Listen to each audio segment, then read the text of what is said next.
Welcome to Dungeons and Developer Insights, everybody. The bi-weekly show where I sit down with my co-host Linabelle, and there's a designer for Dungeons and Dragons Online, and we talk about Dungeons and Dragons Online, and also get really off topic from things that aren't on Dungeons and Dragons Online. Linabelle, how are you doing? I'm doing so good. I'm so happy to be here. I got some hot chocolate. I'm ready to go. Nice, that's good. I don't have any hot chocolate. I have Nyquil, which is very similar. Like No. it's just What? it's just spelled and pronounced differently and tastes different and has a different effect on your body. Um, so today, and by today I mean over the weekend, I went to YouTube and I said, "Hey guys, we're going to design a universal enhancement tree, but we're going to design a universal enhancement tree based on the types of things that you guys want to see in an enhancement tree, and specifically let you guys vote on it." And you guys voted for something that was called that I wrote as Demon Within, a physical demonic ancestry epic destiny tree. So with Linabelle here, who has designed epic destiny before, um, we'll get to take a cool look at how the epic destiny, the thought process goes through with like the mantle and all the epic strike. I thought it's a cool exercise, and also demons. You know? Demons. Demons. One time I actually took NyQuil when I wasn't supposed to. I think I was in high school.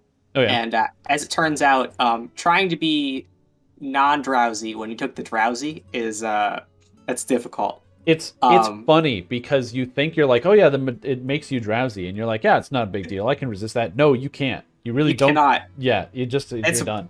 it's honestly it's like some sort of poison, like a sleeping poison, like a Yeah. video game thing.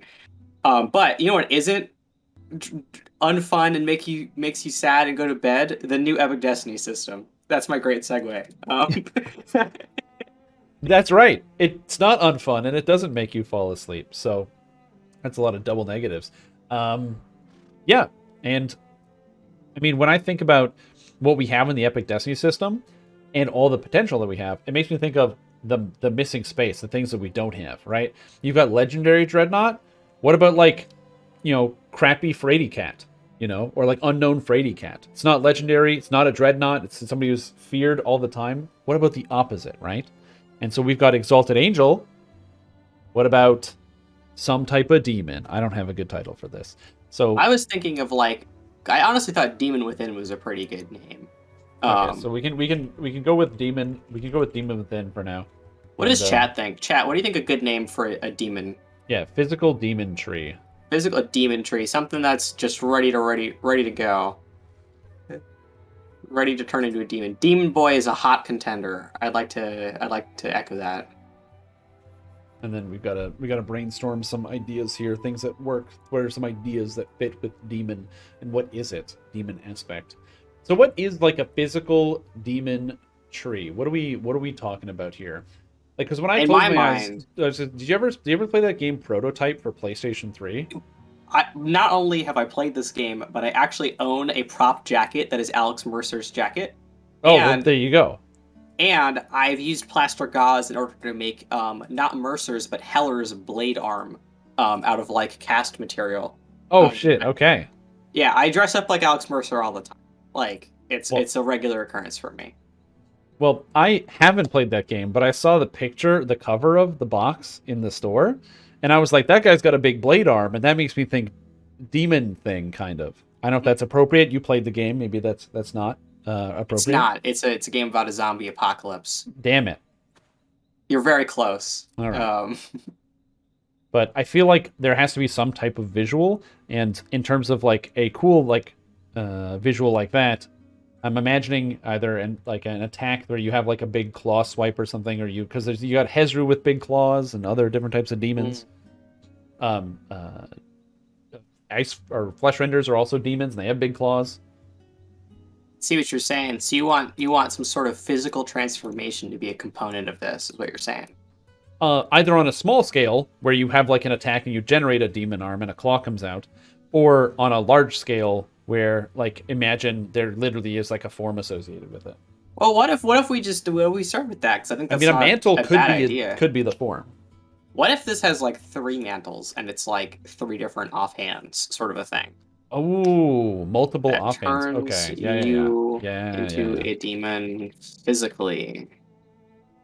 Visually, 4 exclamation points. Yeah, you gotta get that excitement in there. Yeah, Yeah, 100%. definitely. But broader, when I think of like a demon melee tree, I think of Mm. tactics, like tactics DCs. Yeah, I tactics think of DCs. sneak dice. Okay, sneak And dice.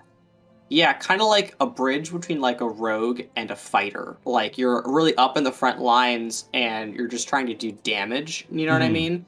But like you're not above stabbing somebody in the back should the situation arise. I And feel like, like I was gonna oh, say I go feel like ahead. poison also fits into that That would be pretty good. We because just every touched demon on that. basically has some type of poison. But I feel like poison also kind of fits into here. Poison of some kind. Poison of some kind is pretty good. Um, what about what else do demons do in DDO? Like, Demons teleport. yeah, that's the one we can't do because we'll lodge you into the first wall you lay your eyes on and you can't ever get out again. Just like demons. Um, Demons just also like do that. demons. Yeah, the difference is that demons can get out of the wall, and then once you're in the wall, that's a great deal more difficult to Oh, get in. chaos. Yeah. Chaos is solid. Chaos is a Um, great influence. I love that. Yeah. oh, Chaos in general. disease. These are general themes. Because these are all things that can be workshopped into either something that's more clear. We're just trying to hit the big ticket items. Yeah, disease. Fear. Fear is solid. That's a great idea. Mm-hmm. Oh, definitely want threat generation. This is a tree that like you want to keep like aesthetically. You're not like you're really big it up in people's faces. So like if this were some sort of partially tank tree, I think that would add a lot of utility. Possibly, yeah. I was going to say, I don't know the exact distinction between which ones are demons and which ones are devils. I know that demons are very chaotic versus devils, which are more lawful and structured and organized. Mhm. So, like, Devil Assault has a lot of devils in it, and demons aren't. I don't know. Multiple arms. Oh, yeah.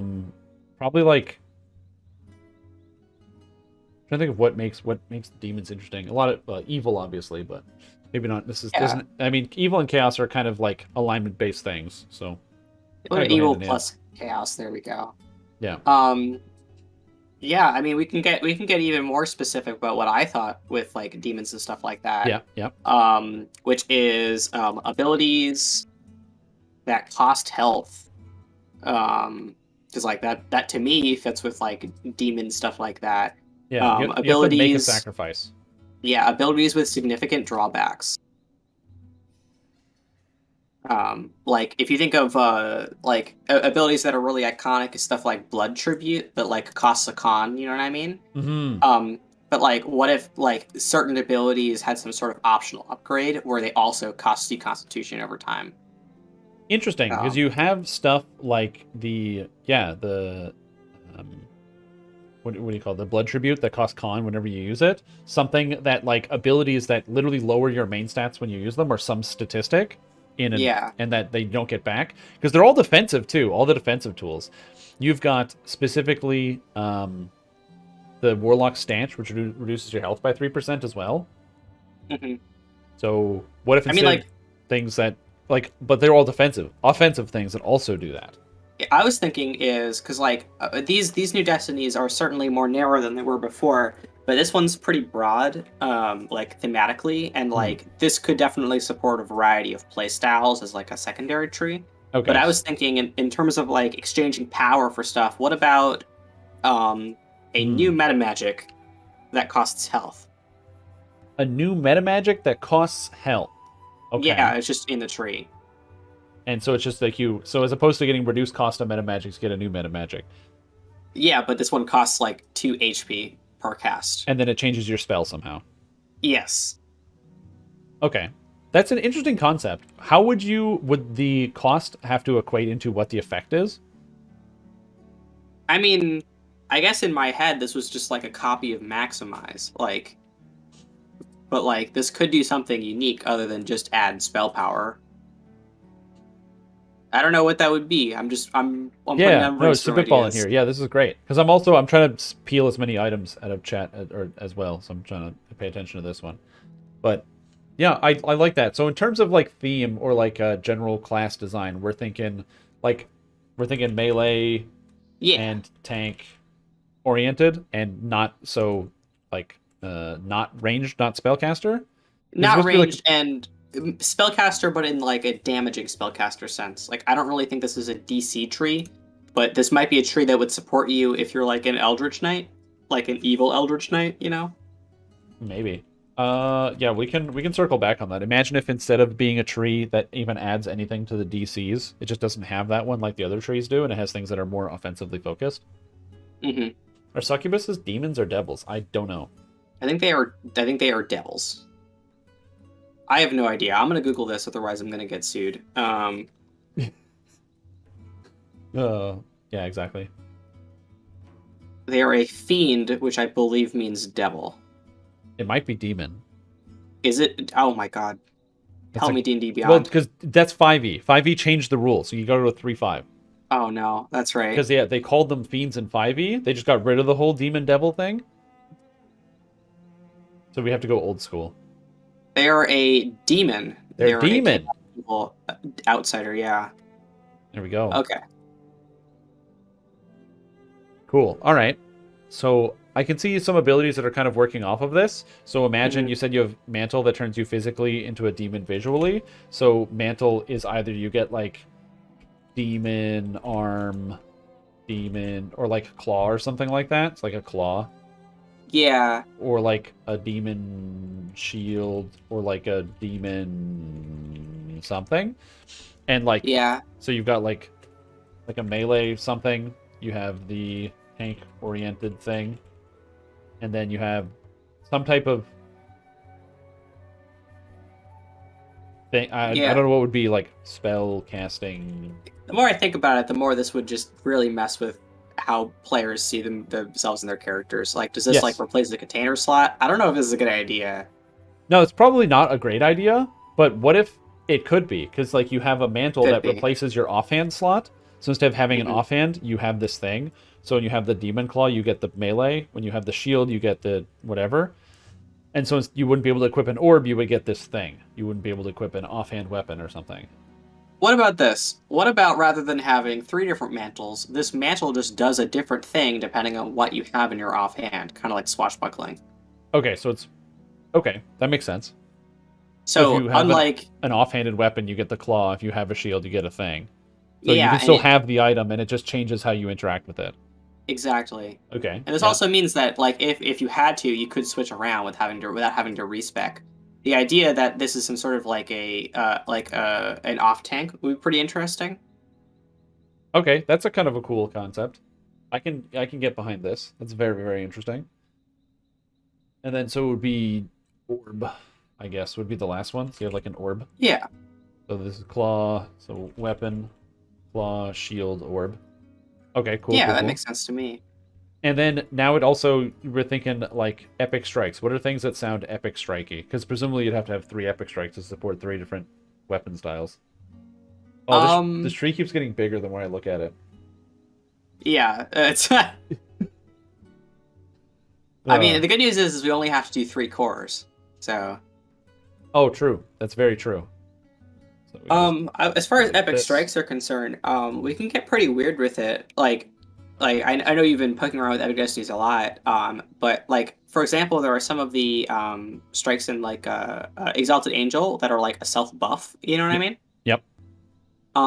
So I have to wonder if we should get just super weird with it. Like maybe this is some sort of a buff that you get, or maybe it's like even weirder, like it's a single target CC thing, you know? Like they don't necessarily have to match what the rest of the tree is doing, because it's like sometimes giving you broader tools might actually be better than like, following a thing to the letter. Yeah. Chat says debuff, which I kind of like. I do kind of like the debuff being applied from some of this stuff. That does sound very, very cool. Mm-hmm. So I do like there being a debuff somewhere in the tree, especially possibly even on that, because we've got 3 different things, right? So the shield, the orb, debuffing could be in here. Oh, that's very, very cool. The idea that imagine if you have the shield, I love that. A bellow that causes fear. So if you have the shield, your epic strike is. Would the epic strike be related? It would have to be separate, right? Yeah, I mean, I was thinking because like we can get pretty freeform with this. Is that we would just make three different epic strikes and just let you pick whichever one you want because it's Oh, so then like it's not relate. So whether you have the like the big claw or the shield or the orb thing, it doesn't really matter. yeah, because like what if the bonuses from the tank oriented one you already have from something else, or you're playing a non-traditional tank that doesn't use a shield, Right. like Okay, that's cool. Yeah, that's interesting. Okay, so then that's if that's mantle, and then you go uh epic yeah, I strike. like I like some sort of like tier like different types of debuffs. Like that seems just really Mm, cool. Demon Scream is cool. Um, I kind of like as far as like a strike is concerned. Um, like this would just have you explode into evil fire, kind of like an energy burst but evil damage. You know what I mean? sure. Evil energy burst. That sounds sick. I mean, I'm thinking about this meta magic actually. What if it's kind of like how Underdark Blast works, where it replaces your warlock typing to evil? What if Okay. this meta magic says all of your damage is evil, like your So spell damage? so it just say you cast fireball, but now it does evil damage instead Yeah, of fire damage. yeah. But it costs health. That's a great idea. That's perfect. There. Now we have that idea written down. All right, so evil energy burst. I like this. I do like that this is. I want to write this down here as that this is like an evil damage or alignment damage. And what that means is that equals light spell power. And what I like about this is that means that if you're a light spellcaster, you might actually want to dip into the demon tree, Hmm. like just a little bit. It may be the case that instead of evil specifically, we could because it's demon within. There's also Mm, chaos. What if it's half evil and half chaos? So sure, it makes does sense to evil me. and chaos damage.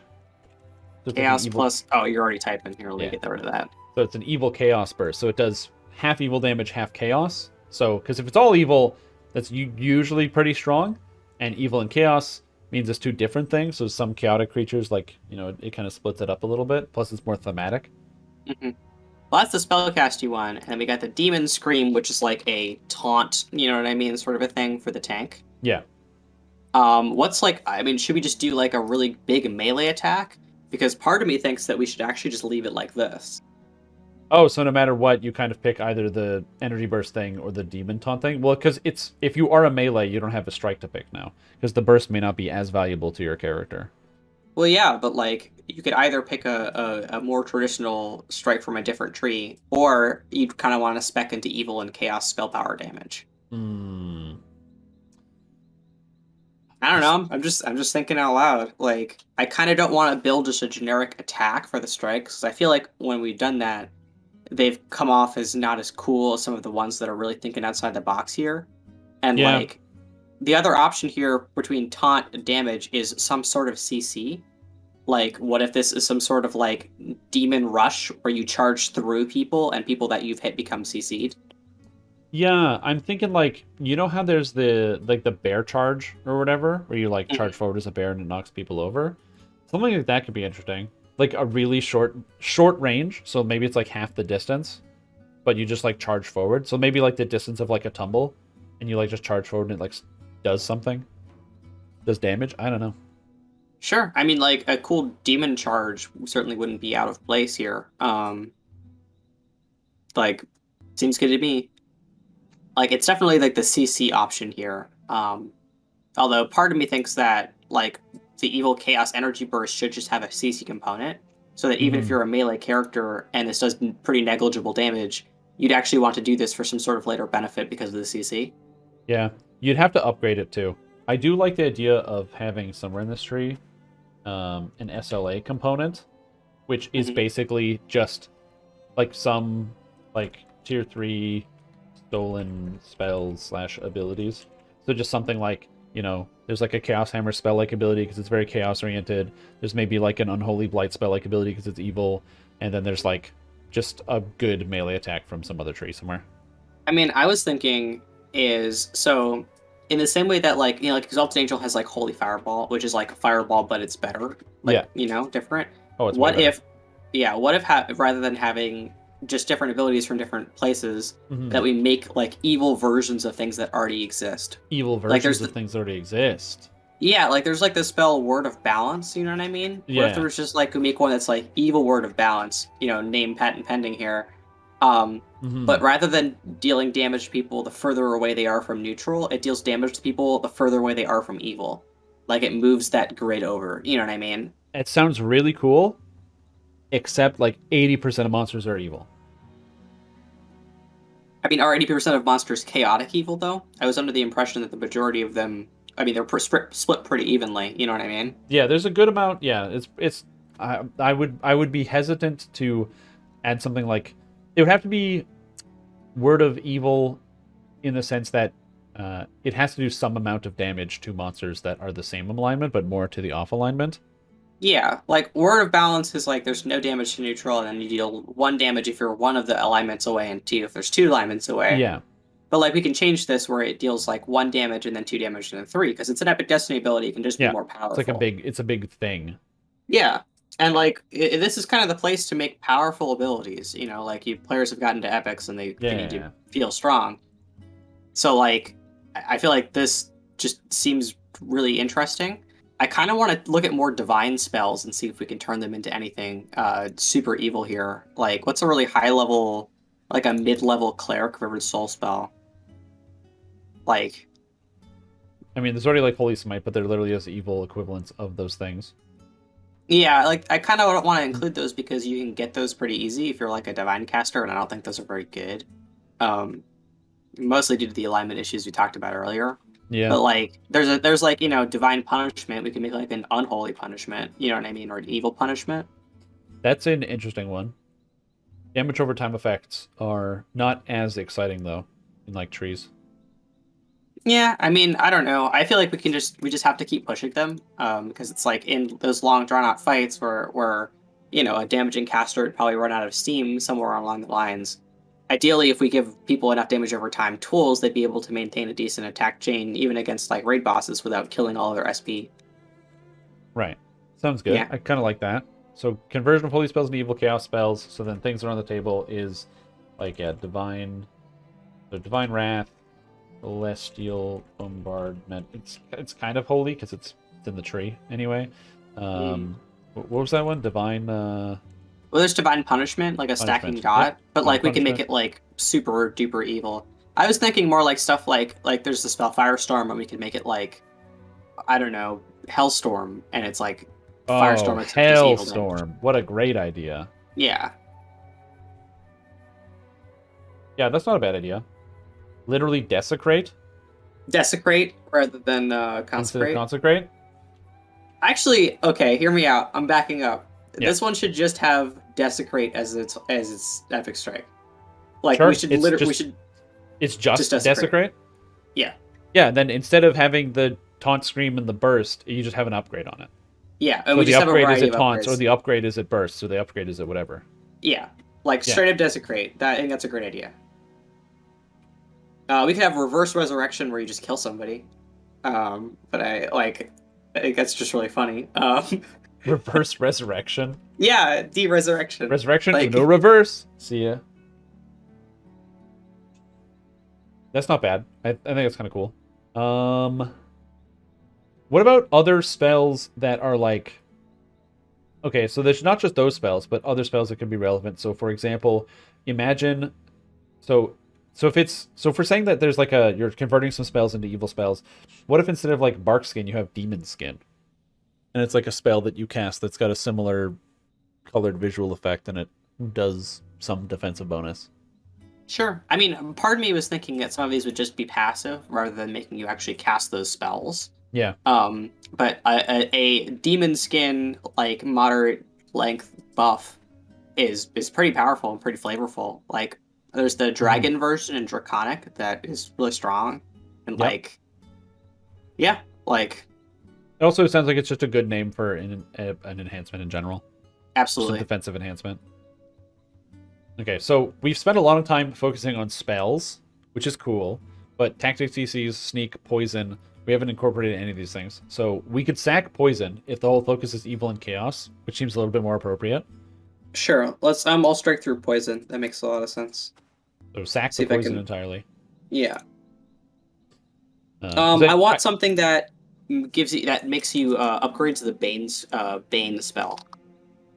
oh, so like Bane and just like the level 1 Bane spell? Yeah, something that would give you a huge benefit when you cast it, or make the debuff really significant or severe. Right. That's still a lot of spell stuff. I feel like Yeah. it's more like because Mostly like the spell stuff. generic, yeah, the generic melee stuff feels like really self-explanatory. So I don't feel like there's a lot to where you can really iterate upon to come up with cool ideas because it's like, you know, put some HP, add some two hit and critical confirmation and sneak attack. Like, Yeah. I mean, a couple things we definitely could do that are interesting is, again, we got to widen the scope of the spells. So think about generic melee attacks. What about all the druid attacks? There's a lot of druid spells that are form based, and in theory, if you have your crazy demon orb arm thing, where's the melee version of a druid spell attack sort of thing? So like a relentless onslaught or a tremor, where you like do a big stomp and something happens. So it's like a frontal AoE attack that is based off of a certain DC. If it is a tactic DC, what goes into here? Do we have a saving throw on something, and what does it use? I think that all of these, like, this is a very debuff focused tree, so I feel like if there's anything, it should scale off of Sunder. All right, so sundering seems fine. Yeah. Yeah, so sunder seems good. Um. Yeah. Oh, something else I really wanted in here. Benefits for using medium and light armor. Um. Why not Like, heavy armor? because I think there's a lot of stuff that like heavy armor is already just kind of strictly superior, and I think it'd be fun to put some medium armor specific stuff in. Sure. I mean, medium armor seems fine for the most part. Most people use medium armor anyway. Assassinate bonuses? It's not as much assassinated here, I don't think. It's more like I'm thinking of it purely from the tank angle, and from my understanding, tanks are. I mean, if there are Yeah, tanks in no, medium armor, then that's pretty cool. tanks are wearing heavy. It's everybody else that's wearing Yeah. medium. I was just saying, if No, this is there's like a tank tree and a melee sort of tree and also other stuff, it should probably be medium heavy, which is kind of more oriented that way than the light. sure. Maybe Bane becomes a permanent aura? A Bane aura. Nearby monsters are baned. I think we just cut that from first Divine Crusader and then from Legendary Dreadnought. The Just put that somewhere, yeah. yeah. Or sauce for cloth? Oh man, it just doesn't benefit light armor. It benefits everybody but light. I don't know. I don't think this is a very cloth armored tree. Like, No, when I looked up, I googled demon warrior and I got a bunch of guys in big beefy armor, and I was like, wow, that makes sense to me. Something that increases sap. I really don't want to put sap in the tree. Please, I don't want to put sap in the tree. Yeah. Yeah. Rewind? Okay, we'll start over. Hey guys, welcome to Dungeons Developer Insights. My name's Strimtom. Sorry. And then sneak attack dice. Okay, gotcha. Maybe sneak attack dice don't really fit if we're thinking about this being like a heavy armor tank thing. Yeah, I feel like it's less sneak. The more I see this is more of like get in your face and also have a presence. Because there's like tank stuff in it, which makes a little bit more sense. Well, this is kind of fun though, because like if you think about it, this could have some of the same tools that Divine Crusader has, but because the theme is so different, that you're using them in a different way. Yeah. Yeah, more like a power attack thing. I could see something like that. Maybe not necessarily power attack, but yeah, less sneak attack. I do like boosting power attack. I do like boosting power attack, but I think it's just fun. So we're gonna strike through on this bad boy, which I don't know what the keybind is for strike through. I have to use like the format text thing. Oh, it's Alt Shift 5, which is a terrible keybind. I don't know why. Alt Shift 5? Oh, jeez, Louise. Yeah. So yeah. That's not a... Okay, so it's kind of a little bit more focused now, so that makes sense. One thing we haven't discussed is epic moment. What is a big epic moment here? Oh, I mean, we're talking strike. purely theoretical here. Like, this is purely things that we want to do that DDO may not do, because I do think that summoning a whole bunch of demons to carry off people would be really funny. Like you press the button and like a succubus comes down and grabs somebody and they fly away, like an insta kill of some kind. Mm-hmm. But like, or I don't know, maybe this opens up a big evil zone, like it's like manifest something, like I manifest Shavarath or something, and we like put little decals down and like swords come from the air. You know what I mean? Like you bring the battleground with you. But isn't that more of a devil than a demon thing? It is demons. Demons are in Shavarath, right? demons and devils are in Shavarath. They fight Demons over and it. devils in Shavarath. Okay. They directly fight over Shavarath. Yeah. What about somebody was saying this, like literally the big thing is you open a portal and it just keeps spawning stuff from the portal for the entire duration.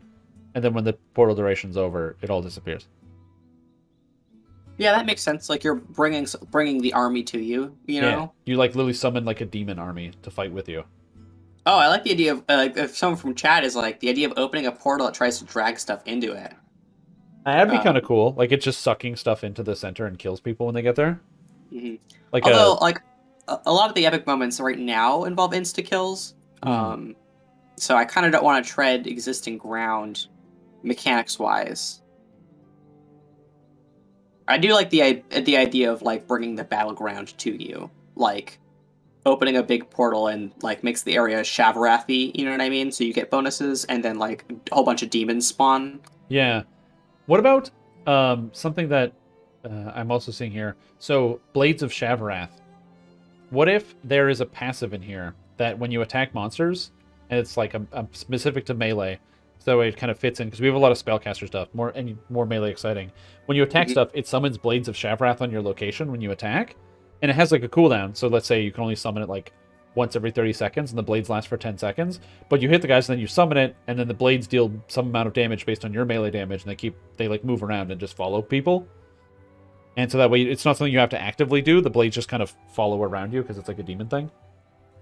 Sure. I mean, not to tip our hand too much, but a flaming sphere and the Blades of Shavarath are secretly very similar behind the scenes. Yeah. So what if you could just summon one as some sort of active pet? Like literally, like you know how the skeleton is like a permanent thing you can direct. Yeah. Oh, What you if just had a Blades of Shavarath pet. Yeah. That's a great idea. Because like it probably wouldn't be able to pull any levers, although I don't think we could stop it from pulling levers. But like, I don't know. I think it'd be fun to have that with you, following you around. Blades of it's a full pet, so it's not like one of those fake pets where you summon it and you can't control it. It's like a real one. Yeah, this is a full pet, an active pet. Sweet.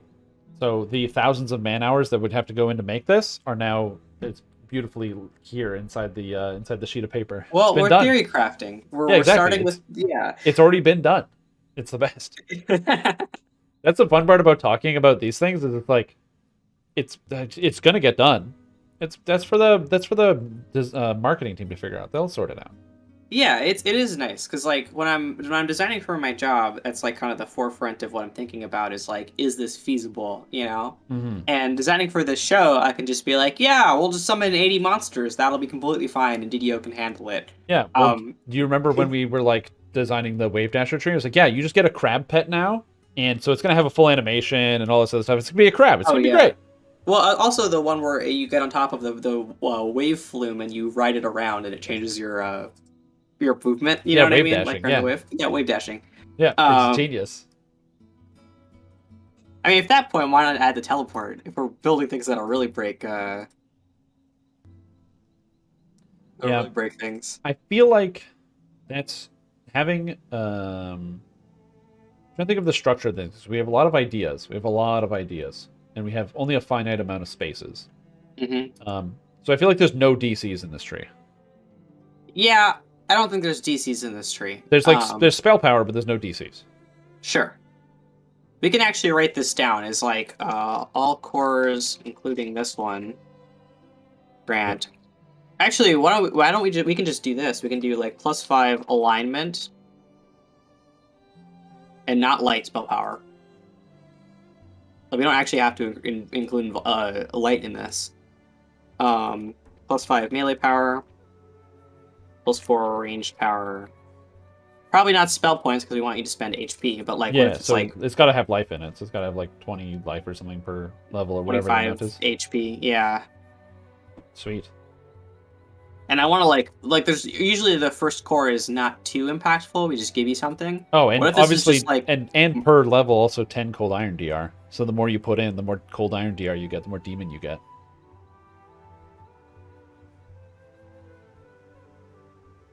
I don't know how to write. It's 10 dash cold iron DR. Is I that think the? so. I think so. Honestly, Yeah, I'm there not we sure. go. Is this you I don't know. 151 or you 153? I think 153 is booked. Update 66. You're here. Here, heard it here first. Yeah. 666. That's great. Yeah, so that's pretty straightforward as like a first base thing. I like the cold iron DR in the cores. I think that's cool. I honestly don't know if this core really needs anything else. I mean, it should do something. But like, we usually give people really small stuff in the first core, like a single proficiency or like a feat like Die Hard or something. What if we give you a really crappy feat, just not a good feat? Oh, isn't there supposed to be a feat tie-in to this tree? Because there's like feat Oh tie-ins to yeah, a bunch of them. So what's a good feat tie-in for this one? I'm looking at our terrible feats right now, and surprisingly, none of these are demon related. It's insane how many feats that are in DDO that are not demon related. Actually, Yeah, you wouldn't believe it. Let's think about feats that could tie in though. I don't know. I do like buffing power attack. I feel like that's a really good idea. yeah, power attack's good. It is a good feat though. Yeah, but like it could be gooder. What if there's an enhancement that, because cleave is not taken as often now because strike through is really good. That's the melee thing. If you have cleave, it's now demon cleave and it has an extra effect on it. Sure, I like tying in the basic cleave feat. I think that's great. I was going to suggest slicing blow just to make people take it, to see if we could just to really Just move the needle on slicing blow. Yeah, if we could boost Oh slicing blow god. just to TNT Tad, I I think forgot that great. exists. I literally forgot. Just like it's gone out of my mind. That's great. Okay, another feat we could probably buff is the feat Crush Weakness, which is a new one from update 51. Yeah, slicing blow. Because I think Crush Weakness is a great like demon embodiment. You know what I mean, sort of a thing. Yeah, crush weakness is good. We already did Harbinger of Chaos in the oh my gosh, Fury of the Wild one. And you can't do that twice. Yeah, I don't really want to double up. And I guess we have meta magic tie-in, but I don't know if that really counts. What if this had something to do with dragon marks? I don't think thematically that would make sense. It wouldn't make sense for it to have a thing in dragon marks. I thought about the idea of putting up a vote and being like, because there's 5 houses in Stormreach that are there: Jarasco, Caneth, Deneth, Kundarek, and Fjarlin. I was half tempted to just be like, here are the 5 trees, each, and like one is themed for each one, and then the dragon mark plays a heavy role in each tree. That'd be pretty cool. And then people vote on it. But okay, here's an idea I'm stealing from chat. What if there's something in here that boosts toughness? It's like you just demon toughness? Yeah. I mean, I don't think anyone hates the toughness tree. The toughness tree is solid. That's a great meme.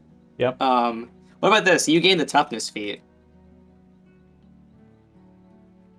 Or you gain 1 copy of the toughness feat, and then there are things that scale with the amount of toughness feats you have.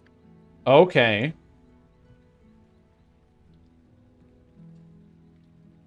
That sounds not bad, because then there can be like a T5 somewhere that does like you do something based on every toughness feat that you have. Yeah, I like design wise though, the best way of making this is that the toughness feats need to confer some sort of offensive benefit rather than doubling up on the defensive benefit. Correct. So you kind of have different things, and you're encouraged to take more toughness. So no slicing blow then. No slicing blow. We'll table slicing blow for another time because we're going to focus on toughness. Nobody likes slicing blow. Nobody wants me to buff slicing blow. This is like... No, everyone wants it buffed. I would love slicing blow to be buffed. I just can't take it now. How much damage is this? A D6 damage every 2 seconds? Oh god. I mean, what if it... I don't know. did more damage. That's my idea. If slicing blow was literally a d6 damage per character level, it might be okay. Yeah. And even then, you still might not take it. And that's I insane like. of a buff. Yeah. The 30 I times kind of want to buff. start putting stuff in the tree here because we got a lot going on Yeah, here. we got a lot going on. We got a lot going on. So what are you thinking? Where are you heading? All right, so core 3, I think, should be some sort of like demonic traits, like. Oh, so you like gain like how you get celestial traits? You get like demonic traits? Yeah. Razor Claw Shifter for slicing blow. Oh man. Each copy of toughness gives you 1% more damage to the helpless if you have crush weakness. What a combination of an idea.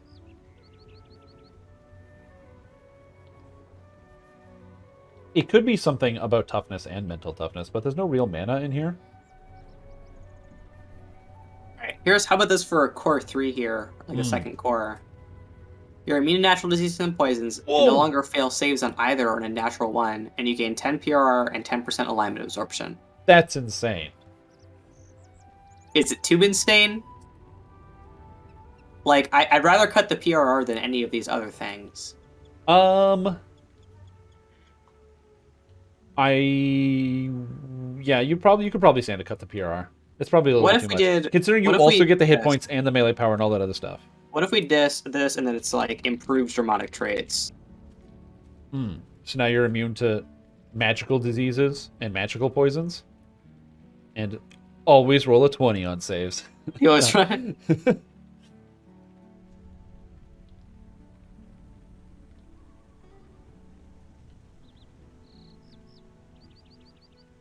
There we go. So now it's like split. Yeah. And then this should also do like one other thing. You know what I mean? It should do some other thing. Interesting idea from Chan. What if instead of getting HP, it was just literally every core was an extra copy of the toughness feat instead? Oh yeah. So then that way it's effectively like 33 health total. And then that gives you like extra toughnesses for this total stacking toughness. Yeah. Yeah. Yeah, in that case, I don't think we should do anything else in the first core since it's like doing a lot. It does a whole lot, yeah. It does a lot. Yeah, it does a lot. It sounds like it does a lot. I think it's okay if these are a little not exciting because like these are mostly passive, you know what I mean? Yeah. Yeah, I agree. This would be the next best tank tree. Well, it's supposed to be a tank tree, so yeah. This is supposed to really help you out. Okay, cool. So let's continue filling up stuff. So Mantle and Epic Strike. How do we determine which one goes in tier 1 and which one goes in tier 2? Or do they both I don't go in know. tier 1?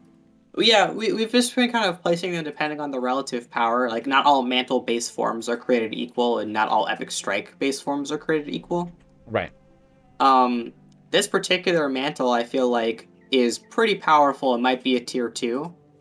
But I feel like the base Strike might actually be a tier 1. Yeah, I like base Strike, Desecrate being tier 1. So, like... Let's do Desecrate in the first column and the Mantle in the last column. Oh, it's on different sides. Okay, yeah. Yeah.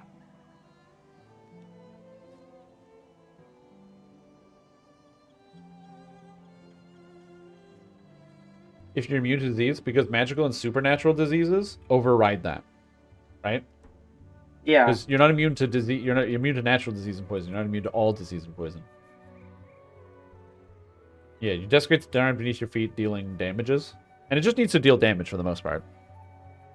Yeah, let's start with like a 1d. Like I would have to be like 1d3 chaos and 1d3 evil per character level, rather than 1d6. Yeah, sure. Of both. Yeah, that makes sense. And then you have like desecrate. Put this here, epic. I'd rather do 1d4 of both because d3s aren't a real thing. I mean, that's just a straight up buff. You heard it here, folks. Yeah. Yeah, the demon within is getting buffed right now. Would it be stun, shield block, or other effect on shield block mechanics? So the problem is that I feel like having a passive where you just stun people when they hit you without having to do anything is bad. If it was like when you block, your next attack is a stun with no save, if you block an attack, would be more interesting because you actually have to engage with the monster to do it. I think this is a great tree to try and add more active tank mechanics. I agree. Like, because we added a little bit, we added some of that with Exalted, or oh my gosh, not Divine Crusader. We have a lot of Paladin based trees. Unyielding Sentinel. But like we can always improve, you know? I agree. Just throw in some threat here because I feel like it's got to be in here somewhere. That's solid. What I normally do with tooltips, just for readability with percents, I just cut everything but the numbers. I don't know if that's easier or it's harder probably for you to read. it probably is easier to read. I don't do this as much. Make me really excited. This tree so sad it's not going to be real. Hey, we said it might be after like 154 or something like that. You never know. Yeah. Improved Desecrate. I like the idea of this tier 2 upgrade improves the damage considerably by just flinging blades out of it. Like blades explode from you. You know what I mean?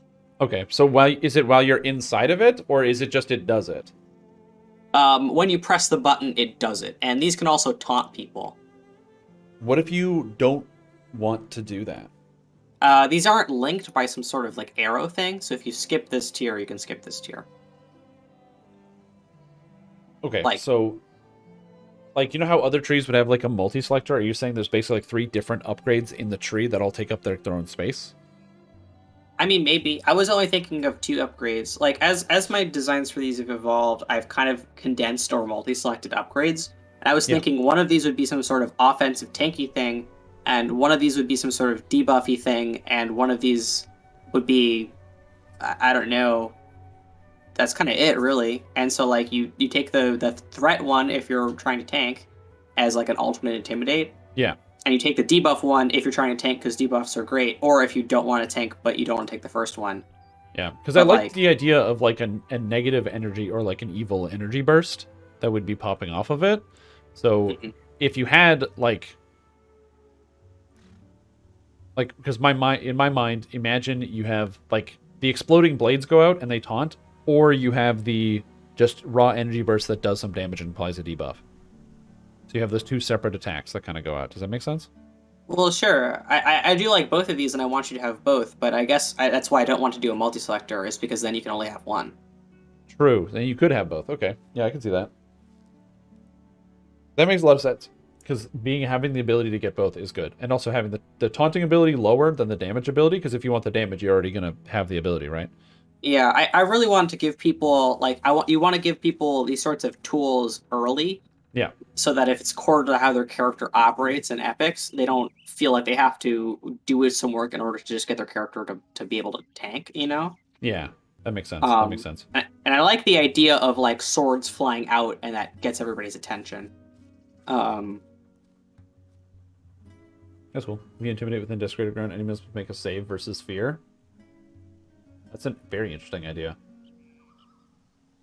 Yeah, that'd be pretty cool. Like, maybe there's some sort of thing in here that's like, you know, we are intimidate if, like, you know, now applies some sort of shaken thing, and if you're intimidating and the enemy is within desecration, or you're within desecration, it's like an even more shaken thing. So that way you don't feel like you're wasting your intimidate. Yeah, it's shaken too.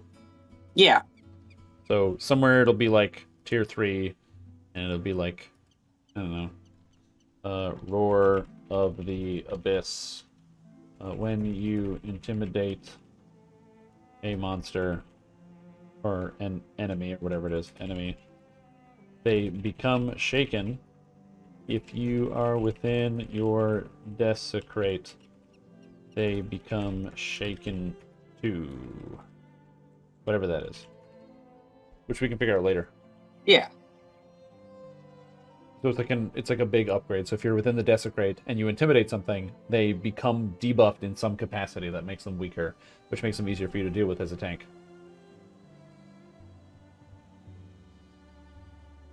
So yeah, so that's an interesting idea. I'm trying to go through and fill out some other things in here. Okay, so medium and heavy boosts. You know what? Let me take a look here because I actually have it in game. Haha, the actual trees. What goes down here? I'm just gonna use this as an example. We got some passes. We got some save and throws. Oh, some Sunder DCs in Tier 1 would be pretty Thunder cool. DCs in Tier 1 makes a lot of sense, actually. So yeah, let's do that. Let me, here we go. Plus 4 or 6 Sunder DCs. There we go. 1 ability. Sweet. Look at that. It's basically done. So. Wait, am I using all Linabelle trees? I'm using Shadow Dancer, Draconic Incarnation, and Grandmaster Flowers. Yay, that's mine! Also, it looks like your camera froze at some point. Oh, it did? It's not on my end? Yeah, it was on my end. It's all good. It's fixed. It's not, you didn't freeze. I froze. Sorry about that. I was wondering if I had accidentally pressed the button again. No. You never showed up to turn my camera on, so...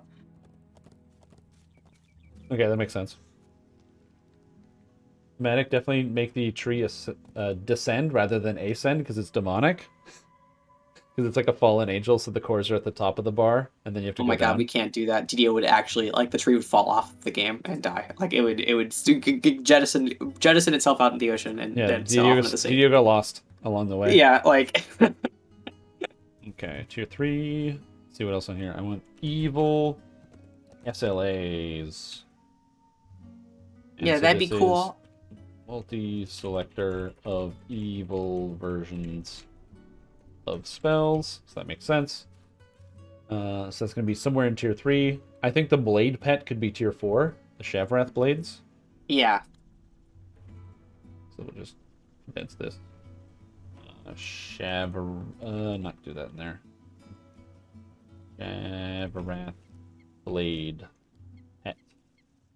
We gotta figure out how one. You summon a flurry of Shavrath blades that are hungry for blood. I don't know what else they do, but they do something. Oh, they do. What don't they do? They slice, they dice, they julienne, like... They slice, they dice, they julienne. That's a great way to think about it. Yeah, I don't think you have to overthink these sorts of abilities because I feel like players have a really good idea of what a Shavrath blade would do. It just kind of follows you around, and if it sees a monster, it's going to try to stay on top of it and deal damage. Would like it be so? Imagine you, would the idea of actually changing your type to chaotic evil outsider be an option in like a core or something or a tier 5? Yeah, I think that'd be pretty cool. That seems like some sort of a mantle ability, though. Like you're kind of right, because opting the in. mantle. We haven't even designed the mantle at all.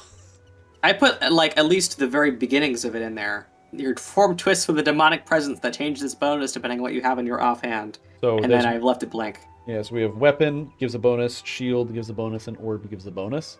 Do we want to do empty gives a bonus? Empty? Yeah. It could be orb or empty, or it could be. I mean, empty. weapon or empty would be. Weapon or empty, yeah. It should probably be weapon or empty. Yeah. Here, might as well. Let me add put some bullets in here. Okay. Yeah. Let me see here. So we've got. I'm just checking out what the wording is on the summoned skeleton. I didn't think we put a tooltip on that at all. I have no idea. Okay, summon. It doesn't tell you anything about it. It just says summon a reanimated body of an ancient knight to do your bidding. Yeah, that's great. Like I don't know why you need to tell people what things do. Okay. So I'm gonna put some information here. So let's just do the old paste without formatting. Okay, so no skeletal knight. So the Shavrath blades is the Shavrath blades are a fighter that is with a level equal to your current character level. And I don't need to include plus any epic levels you might have. You can summon addition to any things, and additional ranks increase the damage. Nah, it's just gonna have 1 rank. Or I guess additional ranks and increase your blades damage, attack speed, movement speed, and fortification. Sure. Sweet. Claws of Demon, if you're empty-handed, you do piercing damage also? Maybe. Yeah, I like that. Like, weapon or empty for melee DPS. Your offhand is transformed into Demonic Claw. Your main and offhand now bypass piercing damage and bleed enemies that are vulnerable to it. We can add the numbers in a little bit. Yeah. I think that this might be some sort of stacking dot. Mm-hmm. And then And it's like a mantle that does it, yeah. Yeah, some sort of like it adds a stacking dot. And then an upgrade to the mantle would be this, like, your stacking dot after a certain point, you also apply a debuff. Okay, yeah, I can see that. How it apply to interact with Rune Arm? It will not. Will not work with Rune Arms. Yeah, it's not a Rune Arm thing. And I will tell you why. It is because Rune Arms do not go into your offhand. They go into your Rune Arm slot, which is your third arm, which is unrelated to the second arm. Yeah. You have a whole third second left hand. Don't even worry about it. Yeah, don't get your arms confused. Yeah, like, it's not good. Not to be confused with where your offhand dual crossbow goes. That's your regular offhand. Oh. But not your offhand slot. It's just attached to your second arm. Don't worry about it. Oh. In case you're curious, this is why if you reincarnate as an artificer, the first time you log in, your offhand slot is gone. Even though it's still there, it's because the UI still thinks that you're an artificer, and so has hidden the offhand slot, but it doesn't know you're an artificer 100%, so it hasn't put the rune arm slot back in. Oh, that's perfect. So hearing about DDO working in the background is like, I'm so glad this game still functions at all. It's great. It's a beautiful, beautiful video game. All right.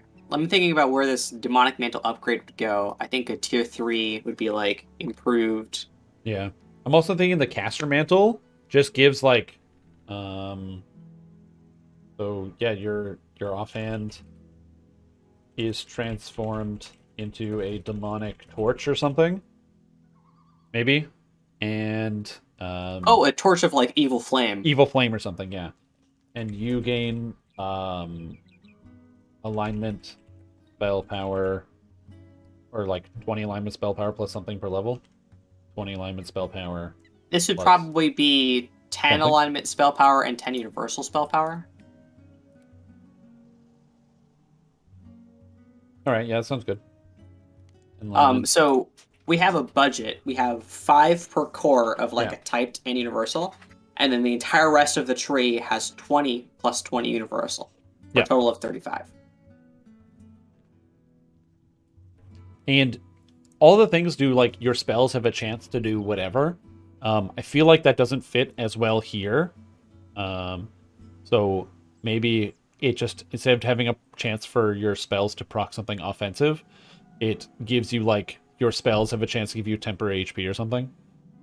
I was thinking more like when you cast spells, you have a chance to, like, blades fly out of you. Like an AoE sort of a thing. Kind of like how the Fatesinger mantle works. Because I feel like even if you're an offensive caster, if you're in this tree, this is like offensive caster, but you're kind of a melee, you know? Mm-hmm.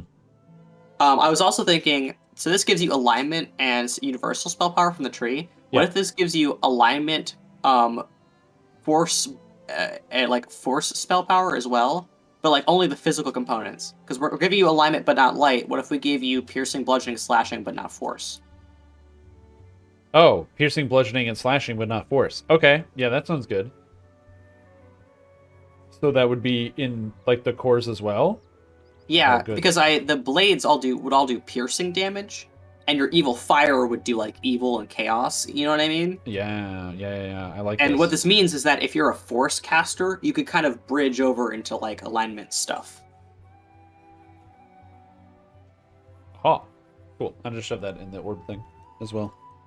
Yeah. And with this, and when you cast, I guess it should be when you cast any spell. When you cast any spell, it has a chance to shoot out a ring of blades. Yeah. The Spirit Blades tree? Yeah, maybe. Oh my god, maybe. Like, not even joking. Spirit Blades. Spirit Blades would actually be good if it didn't take 5 seconds to cast the spell. Not even joking. Why can't you quicken Spirit Blades? What if I fix that right now? What if I opened up World Builder right now and fix that? If you can let Spirit Blades be quickened, it'll actually be legit a good spell. That's it. I mean, I could, like, you just can't yeah. quicken it, so it takes so long to cast. It is totally useless. But if you could quicken it, it would actually be really good. I can fix it right now, but the next time this will go out would be in 2022, so it's not going to be a quick turnaround time. Well, no, the best part about it is that everyone would forget, and then it's like, oh shit, the Spirit Blades. Yeah, I mean, maybe. Why not? Yeah, put it on the whiteboard. But I will put it on the whiteboard. No, my thing is too far away. I need a whiteboard marker that I can just keep here. But the problem is we only have one working whiteboard marker. We got like 4 whiteboards, so it just keeps... go get some Expo markers. They sell them in like packs of 20. You think I can't afford that? I keep buying whiteboards instead. Like... I should get a whiteboard, actually. They're incredibly handy. And also big whiteboards are really expensive. I've heard that the whiteboard paint is really good. I've also heard that the whiteboard paint is very good, actually. Yeah, I've heard, just like chalkboard paint, that if you apply whiteboard paint, you have to let it sit for like 36 hours because if you breathe the fumes, like it kills you. Like it's super toxic and bad. The whiteboard paint does not kill you if you breathe the fumes. Really? Yes, can confirm. Can confirm? Can confirm. Yes, it is definite. I have somebody who has used the whiteboard paint before. It is definitely worth it. Let me Google that just to be sure here. All right, as it turns out, it's not that bad. I might be thinking of chalkboard paint. So the issue with whiteboard paint is that it's very easy to screw it up, because basically you have to when you're applying it properly, you have to repaint the entire surface. So you have to make sure it's the color that you want. So repaint it, and then you have to use the right kind of paint. And then afterwards, that's to make sure it's fully dry, no water. So you actually have to be patient and not rush it. And then you have to apply the number of coats in the amount of time. If you wait too long between coats, then the surface won't actually stick the next coat of paint on it, which usually screws people up. So basically, it's a few day process, but then once it's done, and it's very easy. And then you have a whiteboard wall. I would I don't even know what I would do with a whiteboard wall. I think I would just like trace myself and then draw goofy pictures on my face. Yeah, it is cheaper than a whiteboard as well, but then it's also on the wall, so the hard part is replacing it. So like a whiteboard, you just like take it off of the wall, but the whiteboard paint, you can't just paint it to fix it. You have to like remove it, which takes a while. Just take the whole wall off. Well, you just have to like sand the crap out of it. What if you covered it up with like a different kind of thing? Like you just had like fake brick veneer, you know what I mean? Like oh you can get this yeah. at a hardware store, and you just keep applying different textures of cover up. Okay, until it's yeah. Yeah, what if you have a friend who's really artistic and they like draw a mural on your whiteboard wall, and then somebody thinks it's actually just a mural, but it's just a whiteboard? Oh wait, no, it's a whiteboard. Just draw a really detailed whiteboard picture of the wall it was originally, and until they touch it, they'll never know. They'll never know. Okay, so Demon Within. Oh yeah, that's right. Okay, so this upgrade here. After enemy has 5 or more stacks of the bleed, we should make up a debuff for this tree. A debuff? Yeah. Okay. So Malice. Yeah. They gain Malice debuff. Which does what? What does Malice do? So we apply stacks of Malice. Yes. Okay, good. So we have stacks of Malice. Awesome. We just need to figure out what Malice does later. Okay. We'll put a pin in that. Yeah, but now we can just start giving Malice to different abilities and trees. Yeah, I like it. Yeah. Yeah. Well, it doesn't need to interact with shaken creatures because it's like that's what Dreadnought does, and Malice can be something different. We just have to make sure it's not the same thing that the Dreadnought thing is. Yeah. What if Malice like makes monsters weaker defensively, so they take more damage, but they also deal more damage? Oh, weird. So that'd be crazy. Or like a Fury debuff, where it reduces their defense like they're raging, but then they gain more offense, so they hit slightly harder. So instead of like reduces enemies melee power and spell power and stuff, it like raises their spell power. So, what if you also gained stacks of malice whenever an enemy got some? You and an enemy both gain a stack of malice minus PRR plus melee power, Yeah, range power, spell power. That's a yeah, sick idea. yeah. Like, what if, like, whenever, like, you know, like for this, like, epic strike, this desecrate, you know? Yeah. Desecrate the garment of your feet. Enemies take 1d4 evil, 1d4 chaos damage every 3 seconds per character level. They gain 1 stack of malice. Yeah. An enemy gains 1 stack of malice. You also gain 1 stack of malice. Yeah. And then over here where it's like, you know, if our enemy has 5 or more stacks of the bleed on them when you hit them, You both gain 1 stack of malice. you both, yeah. Yeah. There we go. Well, we could also Now just make we're- it so malice always applies to you and the enemy every time. That's true. That way you don't That's have to true. write both you and the enemy every time. You just I say feel apply like- 1 stack of malice. I feel like we're gonna have to write that out anyway because otherwise, No, it's like Like, magic cards. You just have a definition of malice somewhere on a website, and then you just say apply malice. I think we're gonna have to agree to disagree here. I'll follow your lead, because it's your show. No, you're probably right. Does the malice I guess fall off it's- when the enemy dies? No, you keep it. Yeah. There should be some sort of like malice buff stack here, and like tier 5 of like ultimate hatred here. Yeah. Uh, It's big malice buff or something. yeah, like I don't know. It should be something really stupidly strong, like +1 hit or +1 damage per stack of malice. You know. How many stacks of malice can you have? Like 15? 100. 100? 100. I don't Yo, let's do it. know. So what is malice? So malice is what? Plus 1. Although this is like +1 to hit, -1 armor class. So you hit more and you're easier to hit. So over time, everyone's gonna be hitting each other, and it's really simple. But like the other buffs and debuffs you get modify that. Okay. -1 to AC. That's not how you do -1. Max stacks 100. I feel like interacting with PRR and MRR is probably a bad idea because there are already other things that do that, and interacting with armor class in such a dramatic way is more interesting. And also Yeah. fortification, I don't know. I also feel like malice should be a lot harder to get higher. Like what if it's like malice stacks to 100, malice stacks last 10 seconds. After 10 seconds, your current malice stacks are halved.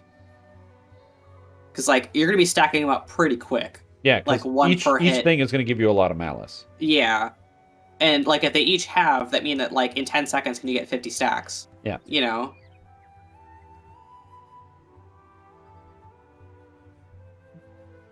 Yeah, might as well write that down.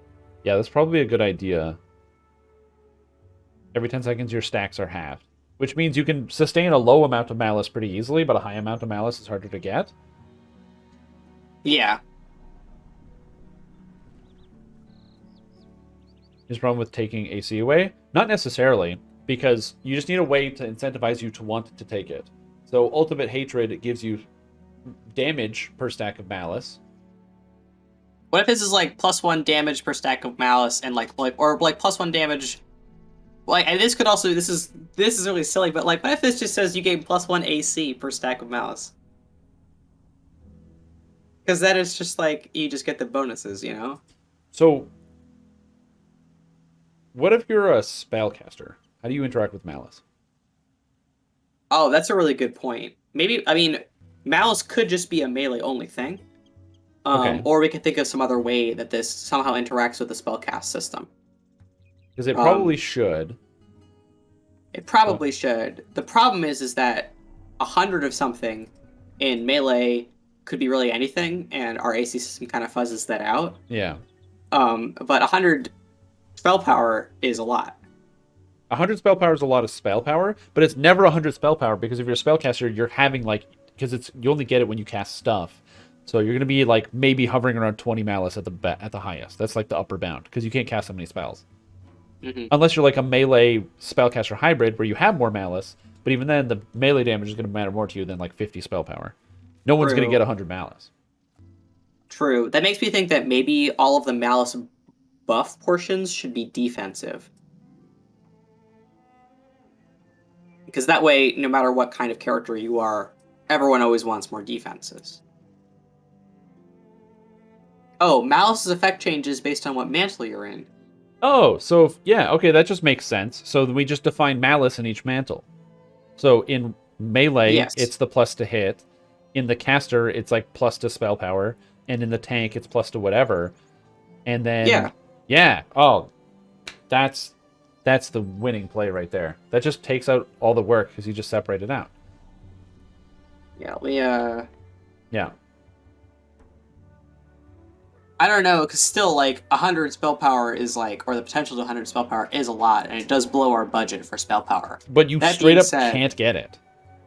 And that's so then, true. And then you just cut out the, like, plus alignment spell power thing out of here. You just cut that, and then call it malice. Thinking. Yeah. Yeah. Because you'd have to cast, like, 100 spells in 10 seconds. Each enemy this hits grants you and them 1 malice. I mean, we want to give you a lot of these. Like, Desecrate is going to give you 1 per enemy hit per tick. Yeah. You know? And this can give you 1 for every enemy you hit for this thing. Yeah. So, like, we do want to give you a lot because having it is, like, a lot. You know? Yeah. Like, that's a lot. Alright, so the real question is, what should Malice give in this particular thing? So, I feel like you could even get rid of, don't even make it universal spell power, just make it physical and alignment. Like the physical and alignment nonsense you had. Yeah, there you go. So it's very specific, so it's not going to be like healing spell power or anything else like that. And also, yes, it does work if you have the Desecrate, but the Desecrate requires you to be in melee range, so you have an opportunity cost. You don't just get it standing at range. It's not like Alchemist who just gets spell power for casting spells or something. Yeah. Yeah, and then it has a negative. So is it also just -1 AC? Oh, yeah, I think all of them could be -1 AC. Yeah. Except for the tank one, which might be like -1 damage plus 1 AC. Well, because then you're applying it to enemies. So how bad would -100 damage on an enemy be? I don't know how monster statting works. I don't know how damage works on monsters. I don't know. Maybe, like...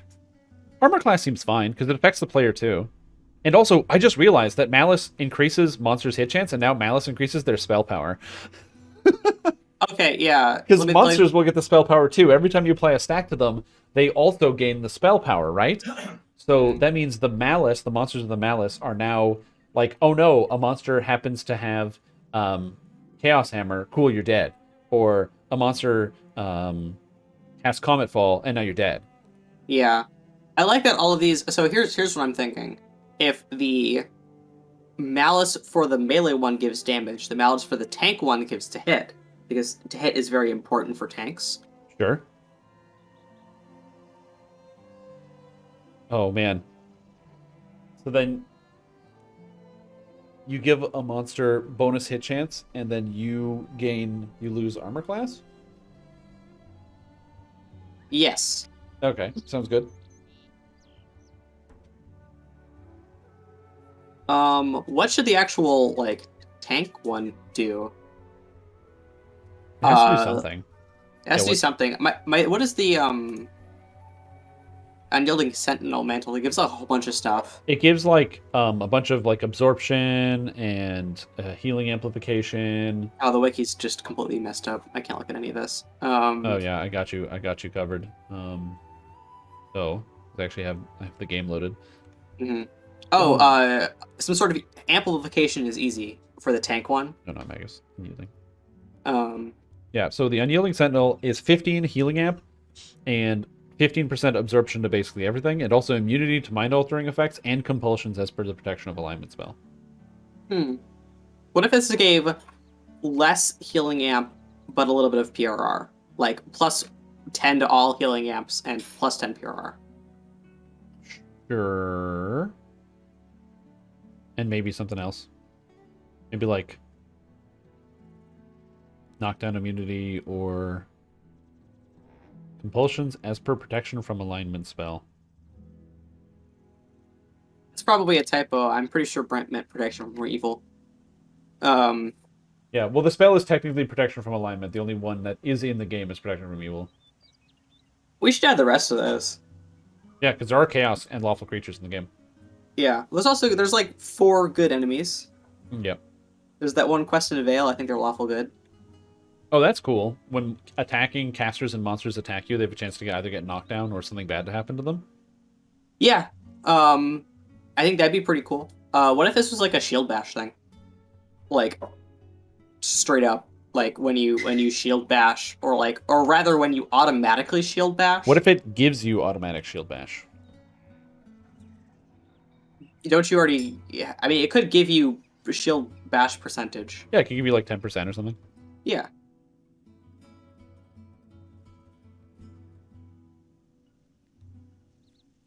But a tank uses shield bash. It's when you're attacking stuff. Yeah. Because you're getting hit chance from this tree, and so you would have attacks that you would want to use in the tree. The idea is it's meant to be a more active thing. And it's free malice. Yeah. I like keying this off of an automatic shield bash. Yeah. Because it means you're regularly attacking and not holding down shift. Yes. When you automatically shield bash a Spike of a Shavarath.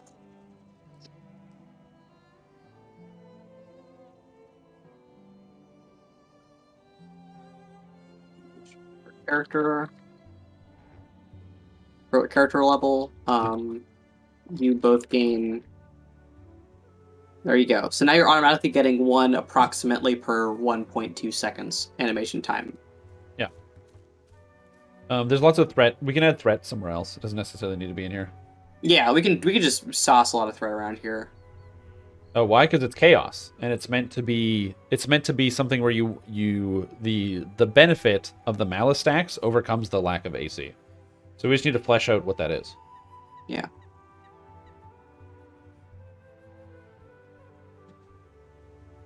Still, that's an interesting idea. I like the kind of duality of all of these things. Like I said, the minus AC is more of a an interesting workaround, and then we kind of go from there. I don't really think that minus 20 to 30 AC is really going to move the needle on tanks. Like they're in like the 600s. If you're just barely touching playability. Yeah, well, this tank wouldn't be in the 600s. Yeah, this tank will probably not be in the 600s. It'd be in like the 300s, somewhere in there. Yeah. Okay, so then if we know what malice is, so then ultimate hatred, which is the upgrade to the malice, which would be a mantle thing. Yeah, I mean, I part of me thinks this should just be like, you gain like damage and PRR per stack of malice. You know what I mean? Or Sure. PRR and MMR. I mean, I do love the idea of damage and PRR, because the PRR is good for casters, and also for what do you call them? Tanks, and the damage is good for the melees. Yeah, I don't think we have to over-design that. I think that's just solid. Damage and PRR. There you go. So if you're a tank, would you trade 20 AC for 20 physical resistance rating? Maybe. And you get it for free, and hit chance, and damage. Ho, ho, ho, ho. Yeah, so there you go. And then if you're a melee, you just want it anyway. I'll put some more like low-hanging stuff in here. I want to do like a tier 3 that gives you like Ghost Touch and immunity to fear or something. Yeah. Oh, Ghost Touch and immunity to fear? Sure. I'm just going to check out the list of ideas. Oh, okay. Yeah. Meta magic that costs health. Your spells deal evil damage and cost HP to cast.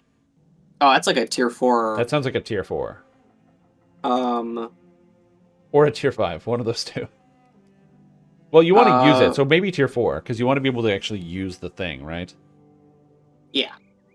Would that be broken if you could combine it with, like, if you have that meta magic, and then you apply that meta magic to, like, a tier 5 into the tree? Well, it's a meta magic, so you could choose what you could apply it to. So, like, maybe, so, it, like, your spells do this, this meta magic doesn't apply to other Epic Destiny abilities.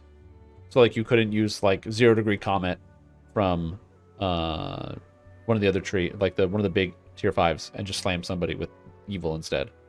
Or do you care? Would that matter?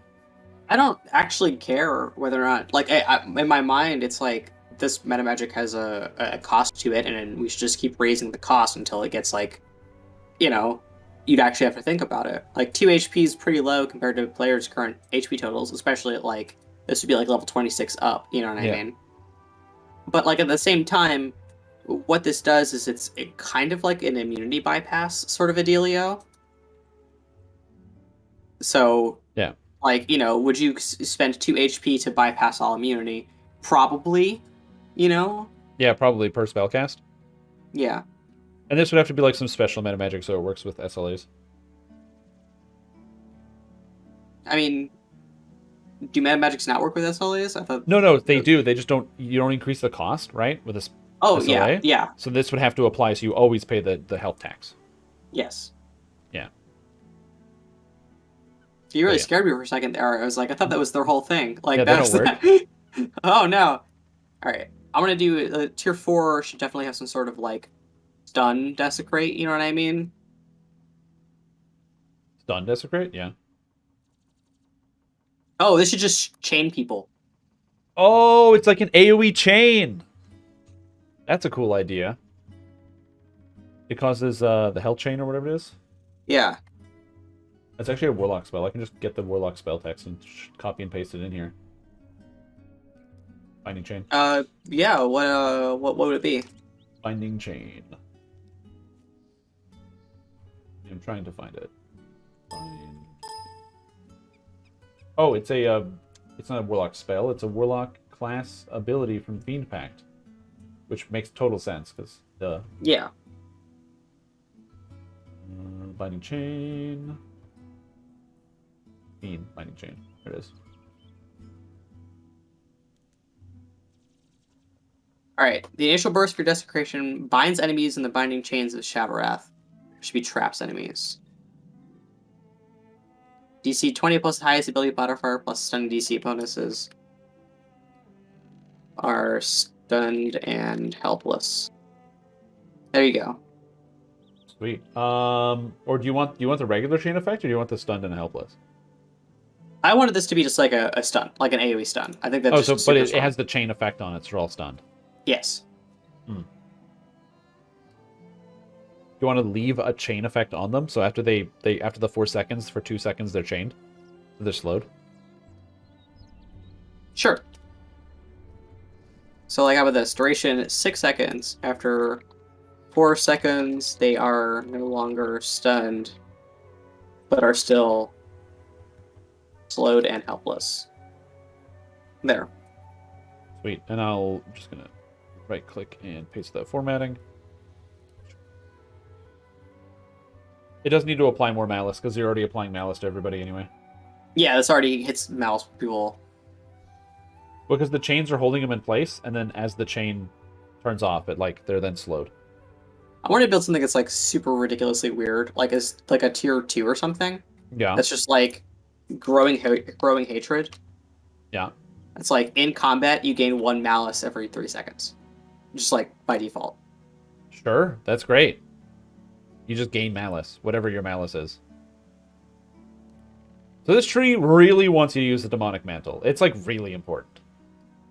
Yeah, I mean maybe this should require the thing, and I should put it next to it and like requires the mantle side grade.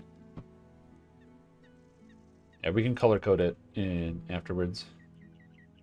Okay, so evil versions of spells. So, I was thinking we could spread that around a little bit. What? Like evil versions of spells and stuff. Well, I was thinking a multi-selector might not be bad because I have like Divine Punishment, which is like an offensive spell, and something tanky is something else. And you already said the chain, so what about as a melee, Shidarakai chain but demons? It's just like an attack. So you have like an offensive spell that's Divine Punishment but evil, some type of defensive tanky buff, or Shidarakai chain but demons. Oh my gosh, the cleave synergy, of course. It's just like a Or tier 2. demonic cleave. You get demonic cleave. You rather than cleave, you actually just whip a chain around. There you go. Now it's more chains. Sweet. Okay, perfect. So yeah, demonic cleave. So I can cut that out of here. So this can still be spells. Yeah. So your cleave spell becomes demonic chain. Can Malice increase threat per stack? It wouldn't affect monsters, and it has to affect monsters because monsters get it too. So like there can be threat other places, but it's got to affect the monsters as well. Yeah, demonic cleave. Cleave becomes chain. 3 times each.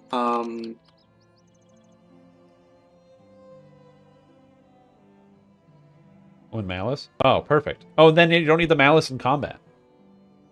Oh, you have the Malice in combat. We can have them both. Yeah, keep it I'm honestly, that would be super strong because cleave is such a short cooldown and it hits like 3 times. Yeah, because it's got 5-second cooldown. Yeah, like part of me thinks it's just one hit. It should just do one hit. Yeah, that's solid. Yeah, it shouldn't be like a triple cleave. It should just do the animation one time, so it's a 360, and give it like a little damage. No, that's smart. That's smart. What I really want to do is another cool thing would be another like an active tier 1 that's some sort of defensive ability, or maybe just add more defenses early on. Because right now we got 2 blank spaces, but I want to give you some early buffer. Like one of these should just straight up be like plus 50 HP, 2 AP. You know what I mean? I mean that's pretty cool. There's also medium and heavy armor boosts that could go into here as well. Sure. Do we want to use that in like a spare tier 3 or something? What if it's tier 2? Okay. If you have heavy armor, get 50 HP. Or tier 1, if you have 50 armor, get 58. Or heavy armor, get 50 HP. If you have medium armor, get something else. So the dark health. It could be the health and the armor could be incorporated into one thing. Sure. I don't know. I kind of don't want to overcomplicate like. Yeah, if you want to keep it simple, is also not bad. Yeah. I don't know. I'm trying to think of what a cool heavy armor boost would be. Someone in chat gets it. Like, how did I not guess that chains would be involved? Like. Okay. Oh, abilities with significant drawbacks. We should have an ability with a drawback in here. What if that's the chain? Like the demonic chain, it drains you, or something. Yeah, it straight up costs health now. The same way that like Slaughter and Laughter or like there's like, isn't there a cleave in Barbarian? Yeah, there is. It costs 10, but you can reduce it to 0 with enhancements. But this one you can't reduce to 0. Yeah, this one just costs 10. Yeah. It's great. Oh, I really want to do... Cleave costs 10 and greater cleave costs 20. That makes sense. Yeah. That makes sense. Tier 5, I want to do some sort of big Spirit Blades buff. 10 health to use and greater cleave. Or it's not greater, it's great cleave. Cleave costs 20 health to use. Yeah. What if it actually costs maximum health? Oh, like 5% and 10% of your maximum health to use it? Oh my gosh. I don't know if anyone would use something that costs a percentage of maximum health. I mean, that's the thing, though, is it does beg the question. Like, our flat HP costs do not keep up with player HPs at all. Right. Like, it's not a drawback. But, like, if this costs 10% of your max HP, like, in damage, you know what I mean? Like, if you have 3,000 health, it would cost, 300 health. Yeah. Like, you could still heal that back up, but, like, you'd really have to think about it. So what if it was, like, 2 and 4% HP? That's sure. 2%, if we calculate that out. So imagine you're somebody who is, like, you're just hit it, and you're a melee, and you have 500 hit points at level 20, times 0.02 is 10 hit points. That's what we started with. But if you're at the end game, and you have, like, 2,500 times 0.02, now you're costing 50. No, that seems solid to me. Yeah. Great idea. This ability has to be good, obviously. But then we'll get that later. Yeah. Is it toggle? No. No, it's just a passive. No. When you turn on the passive, it may when you equip this, you're going to take damage when you cleave. That's so funny. I do think it does kind of defeat the purpose if you can undemonic pact yourself. You know what I mean? Yeah, you've bought it. Yes. You know you're going to do this. This is demon within, not demon without.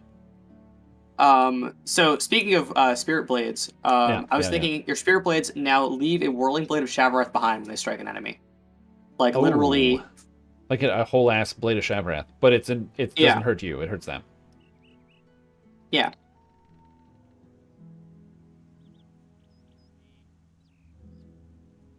I think I've thought of a cool name for the epic moment. Shavarath's Dominion. Sweet. And we said the epic moment was like a giant portal that sucks people in or something, or did we like hit a wall? I thought with it was that a one? giant portal that had demons come out, like they fight with you. Yeah, I like the demons fight with you as well. I think that's a better way to do that.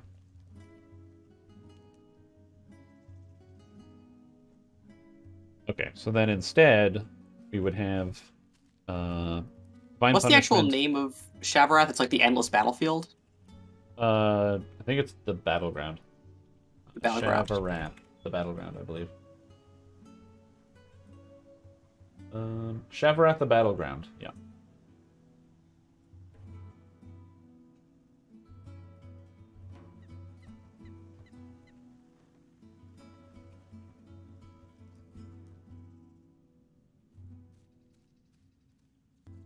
Oh wait, actually, I'm gonna put this the other way around. So Hellstorm, which is Firestorm, but evil damage.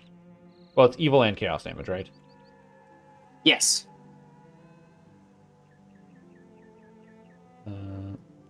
Firestorm, but 1d3 plus 4 evil and 1d3 plus 4 chaos damage per level. So that's Hellstorm. Divine Punishment is Demonic Punishment. Infernal Lashing. Infernal Lashing also works. Because it's like you're like getting constantly like whipped or lashed. I mean, yeah. Is Divine Punishment. I'm gonna keep this here for personal reference. I have no idea how much damage Divine Punishment does. It could do anything. I think it's 1d6 and then +1 per level. It sounds right. Lazy, and I can copy the text. Okay, so take this. Click, paste the formatting. Focuses the power of the Shavarath the battleground upon the target, inflicting 1d6 plus his caster level.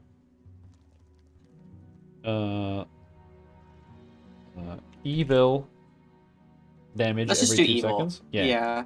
And this spell can stack up to 3 times, increasing the damage with 1 per stack. Sweet. Yeah.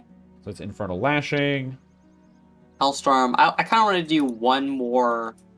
Yeah. Like classic holy spell, you know? Yeah. Maybe summon Whirling Blades like Enshroud. You do. That's actually a summon. You get the Shavarath Blade pet. So it's like the Shavarath Blades, but it's literally a pet that you can control. So you can tell it to wait or teleport to you or open doors. I don't know how that would possibly open doors. I guess it could open doors, but only once. Well, the thing is, door. You could think about it as being like an open door, but like on the one hand, it's like, well, now everyone can have a pet that they can have to open doors and like pull levers inside of quests. But it's tier 4 of an epic destiny to get something like that, and hirelings already exist. That's true. So it's really not that big of a deal. Idea for the last evil spell. It's demonic aura, which is a version of holy aura. Okay. And it just works in reverse, where it, I don't know, rather than giving a bonus to AC and saves, it actually debuffs AC and saves.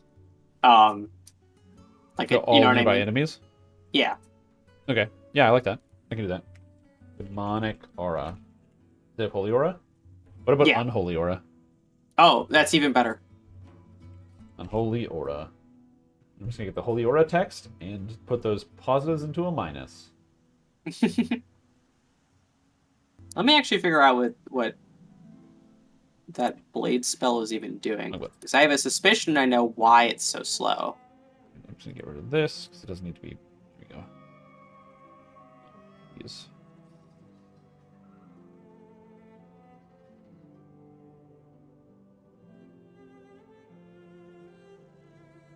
Hellstorm.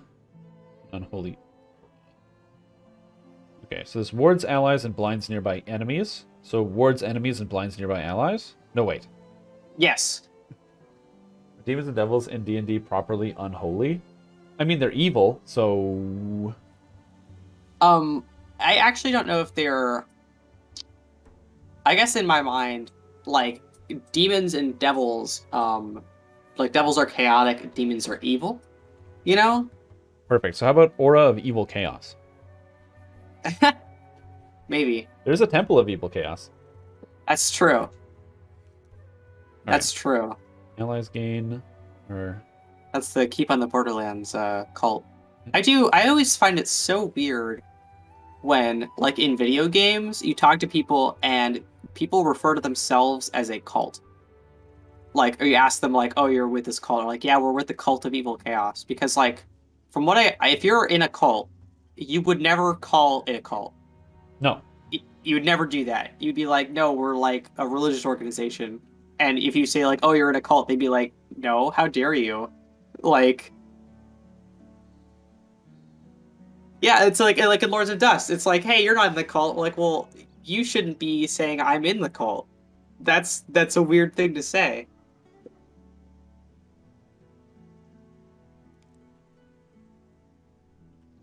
Hmm. Uh,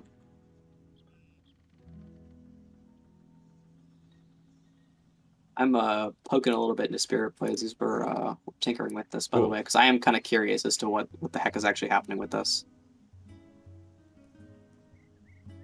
No, I have to not get distracted. I've got to Yeah. fill in more We gotta fill stuff. in more stuff. Yeah, we gotta Gotta fill finish more this up. stuff. Is one of the one you wackos let me in exactly. Okay, so that seems good. So Aura of Evil Chaos. Nearby enemies are weakened and sickened. Enemies receive -4 to AC and -4 to saves, and immunity to and not immunity. It saves. And yeah, minus And four a saves. successful Fortitude save by enemies negates the sickness effect. So they always Sure. have the -4 AC and saves, but then the sickness is like they don't have to deal with the sickness, and sickness is like slow movement speed and like minus to hit and stuff. Yeah, I think nauseated is like can't they just not take actions at all? And I believe the only thing that does that is But this is like a passive aura that you just cast on your character and affects nearby enemies all the time. oh, unlike Holy Gara, which is just like a single shot. Well, Holy Aura is you buff all your allies for like 20 minutes with +4 to armor class and saves. So I'm thinking this is a spell on you, and then when you get into range with people, it like debuffs them. I don't know if that That's actually fair. works on magic. Maybe it doesn't. I don't know. I imagine this working like a warlock aura when you cast it. So you like press the spell, and then every few seconds it checks a nearby enemy and then applies to the status effect to them. I mean, maybe, sure. Like I'm not saying that works. I'm saying that's how I imagine this working. I think it's fine here. I personally am not too fond of passive negative auras. Mostly because they're just kind of weird. Like DDO doesn't handle them very well. Um, but yeah, we got a lot of we got a lot of very complicated stuff here, and I kind of want to fill in some stuff with just like Yeah, simple just stuff. That's good. simple Good stuff. simple stuff. I don't know. You know what's good and simple? Double strike. Oh yeah. I don't know where that goes, but it's really good and it's really simple. What else is good and simple? Savage blows +1, 2, 3% double strike. Wait. There you go. It's a tier 1, very strong. Medium and heavy armor boost. What do we got? What about this in tier 2, where it's like Orthon plating? Yeah, and this is like +1, 2, 3 to hit if you're in heavy armor, +1, 2, 3 to damage.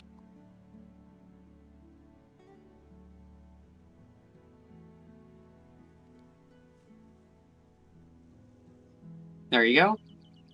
Although I don't think you should actually nail anything in. I think that would be a little mean. Yeah, into your actual physical body. Mm-hmm. I feel like it should be +1, 2, 3 to hit, and then give a bone like the damage if you're medium and something else if you're heavy. Sure. So like +1, 2, 3 to hit. If you're in heavy, you gain blank. If you're in medium, you gain blank.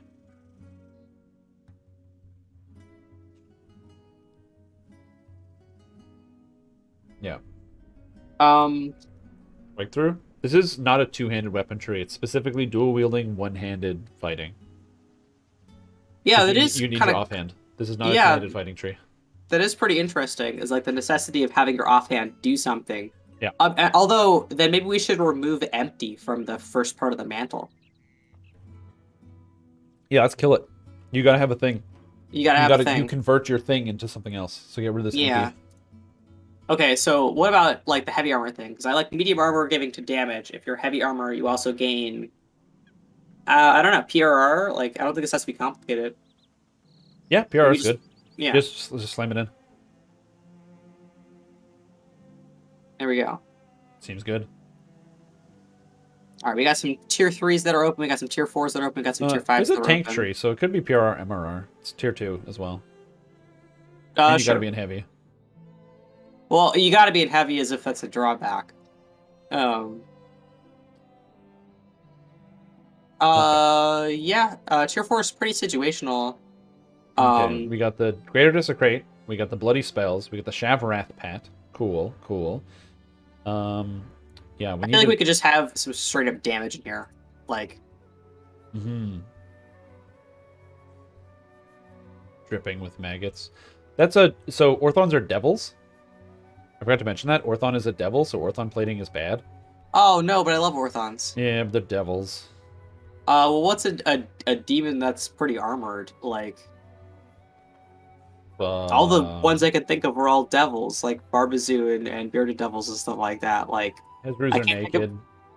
can't think of a Marlets? single demon. Marilith armor. There we go. Sweet. Genius. Marilith planting. Oh, I was gonna do a ghost touch thing in like tier 3. Yeah, and I feel like there should be like some demonic absorption, like demonic traits.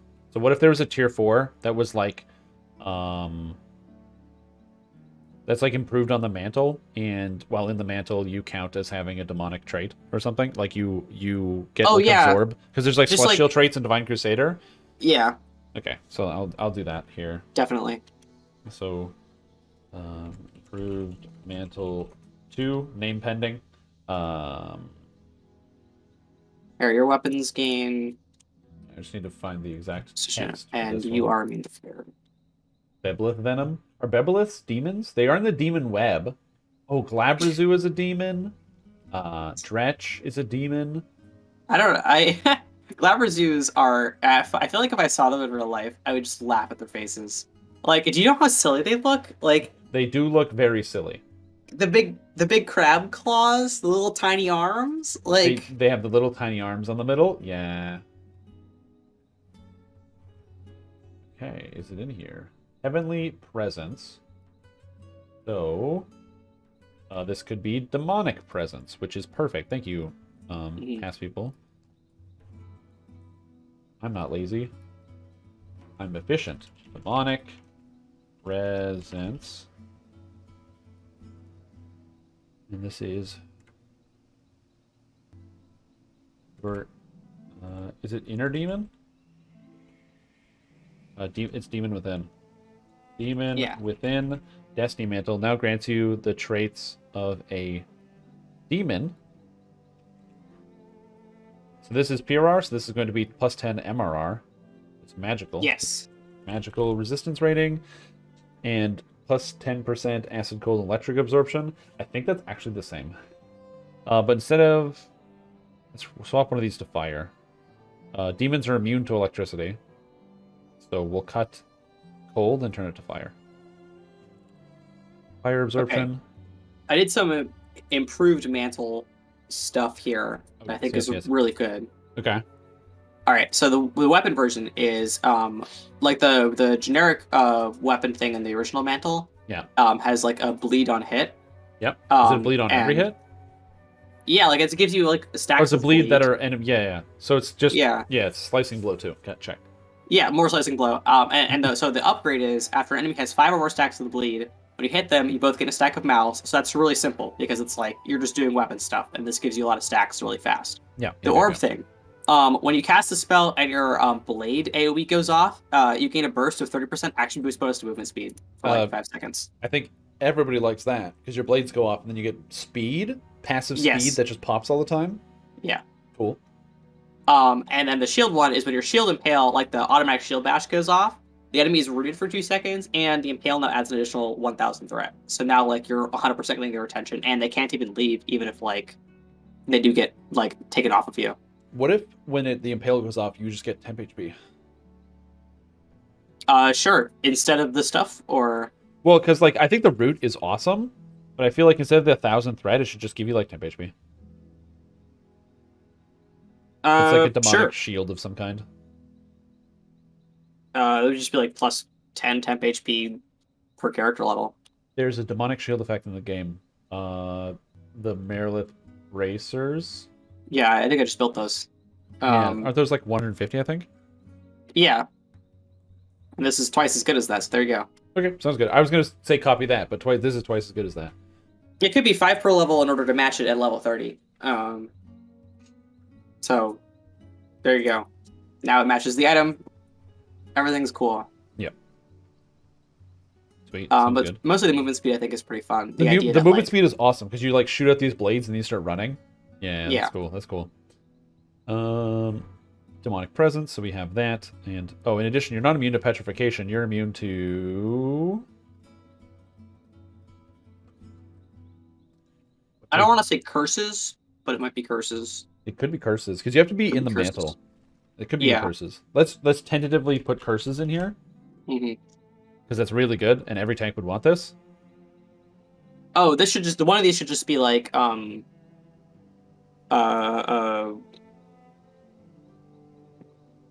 devastating critical +1 player on a 19 to 20 if you are single a demon. or 2-weapon fighting. There you go.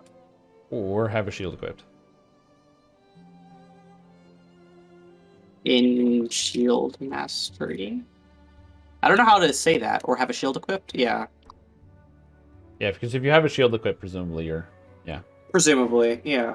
Okay. This does lock out wolf form, but I think that makes like wolf and bear. But I think that makes sense because it's like this has a physical transformation associated with it. Yeah, you got to see the demon thingy. Yeah, and if like you're a bear, then like what are you doing? Yeah, agree. Okay, so we got the evil SLAs. So what are we missing? We're missing a tier 4, a tier 5, and a tier 3. Yeah. I think the tier 3 that we're missing is probably something really simple because we got a lot of very complicated stuff here. So what's like just a solid stat that's just good? This could be like +1, 2, 3 sneak attack and critical hit and damage. You know what I mean? Well, we cut sneak attack. That's true. Well, this could just be critical stuff. Like it could just be critical stuff. Yeah, like +1, 2, 3 critical hit and critical damage. There you go. Like. Yeah, that's not bad. Why no poison? Because it's too many things going on at the same time. We had to cut something. There's like there's no poison now, so if we add poison there, then you just have one poison ability in a tree that doesn't have that. If we're doing poison anything, I would want it to be like a poison tree, so that we can give support to like acid and poison. Exactly. Not like just a touch of poison, so then the alchemists are like, ah! Yeah, and also that was the bees tree. If you guys want a poison, you should have voted for something else. Okay, it's your fault. Yeah, it's not. I voted for the bees tree, so. Okay, so it could just be literally +1, 2, 3 crit. Okay, so imagine I'm a spell casting person, and I'm in tier 3. I'm taking the mantle. I'm not taking the roar. I'm not taking touch of the battleground. And I'm taking the evil SLA. So maybe critical damage is a multi-selector that's critical damage and then something else, like mana or something? Probably spell penetration. Yeah, sure, spell pen. Do you need the spell pen in here? We're killing people. I would actually rather multi-select spell pen with the intimidate thing. Oh yeah, that's a good idea. Because you might want critical confirmation and spell pen, but you definitely don't want the taunt and spell pen. Yeah, okay, that makes sense.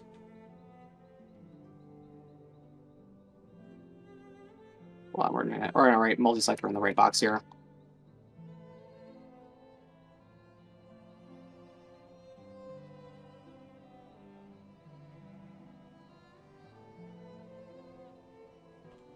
and then this costs 2 if you take this one. Sure. So it's 2 points or 3 points, and then that seems good. Multi-selector. Okay, sounds good. So we just need a tier 4 and a tier 5. Okay, tier 4 and a tier 5. Okay, so I'm a melee, I'm a tank, I'm a spellcaster. So I'm a spellcaster, I'm grabbing bloody spells because that's dope. I'm grabbing demonic presence because I got the mantle. Everyone's grabbing the blade pet because it's a blade pet. And everyone's grabbing greater desecration. So actually, everyone is taking all of these. Cool. Then this should just be really simple. They're all like very good, you know? Yeah. Every single And one of these effects is good. this could be a generic defensive or generic offensive. I'm leaning towards defensive. Like this could just be like 246 MMR, you know what I mean, or PRR, and it'd be fine. What the heck is in Unyielding Sentinel? So Unyielding Sentinel tier 4 is Lay on Hands, which is not here. Armor class, just flat out, straight up armor class. It's a lot of armor class from what I remember. Yeah, upgrade to the Night Shield throw. Shield throw's pretty sick.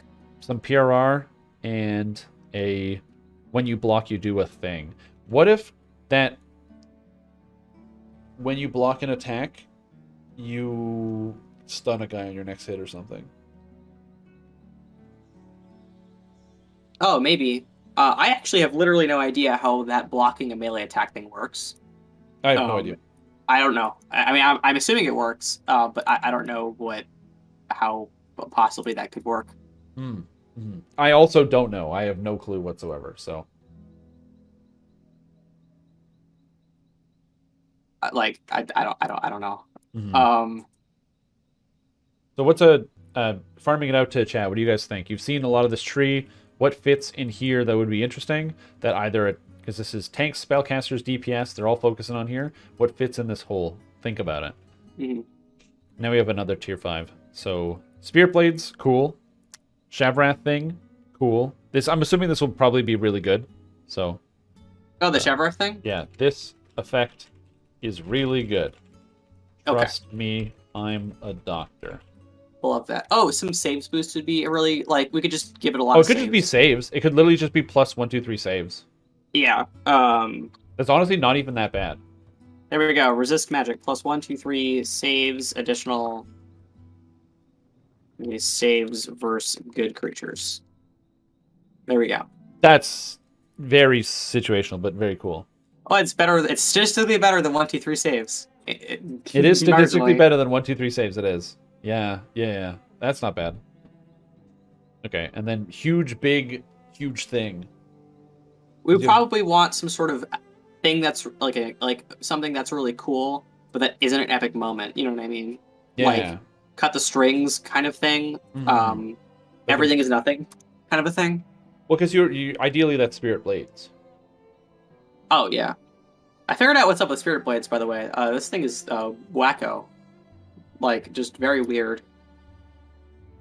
Like apparently it waits for 0.9 seconds and then does a projectile. And then waits for 0.25 seconds and does a projectile, and it repeats that 4 times. Yeah, it's horrible. It's so hard to use. Let me do some quick maths here. We got 0.9 plus 0.25, 3, 4, 5. Okay, so that's 1.65 seconds by default in here. I can see why you can't quicken this. Yeah, it's like one of the worst spells. The damage on it is like actually okay if it didn't take 100 years to cast. Like you can press Spirit Blades and then go like you make lunch, you know, you pick up your kids from soccer practice, you finish your master's degree, and you come back and Spirit Blades is almost done. Yeah. Now, that happened to me once, and I actually got a whole degree in network engineering. Yeah. Well, I don't know how to make this better at all, so I'm going to close that investigation for now and focus on this last tier 5. Yeah, the best way to describe it is Spirit Blades is basically just like, you know that new Shardstorm spell that's in Primal Avatar? Yes. It's like that, but everything is worse. Well, Shardstorm is really good, and I feel like that kind of shows just how, as a team, we've been able to make better and better abilities over time. Not better as terms of statistically, but like things that just feel good to cast. Like Shardstorm is great. It's at first I was like Shardstorm's dumb and this spell's stupid, and then I started using it. I'm like, this spell is amazing. I love Shardstorm. It's just fun. Like I think that's the important part, is that I feel like that's why the Epic Destinies are such a success. Is that like they're just fun. They got fun stuff in them. I So do like some sort of on-kill full heal thing, like some sort of nonsense. yeah, I was gonna say, Like, or like a big attack, like someone said, a big Marlith attack that you literally hit 6 times with your weapon in quick succession. You're like, oh, like shh, it conjures demonic arms around you that like go chow. and But it's like, like we already have the cleave chains thing, so I yeah, kind of there's feel the like cleave chains thing. there's a lot of it's just attacks in here already. Yeah, there's a lot of attacks. A passive where like when you kill an opponent, it heals you to full. I mean, maybe.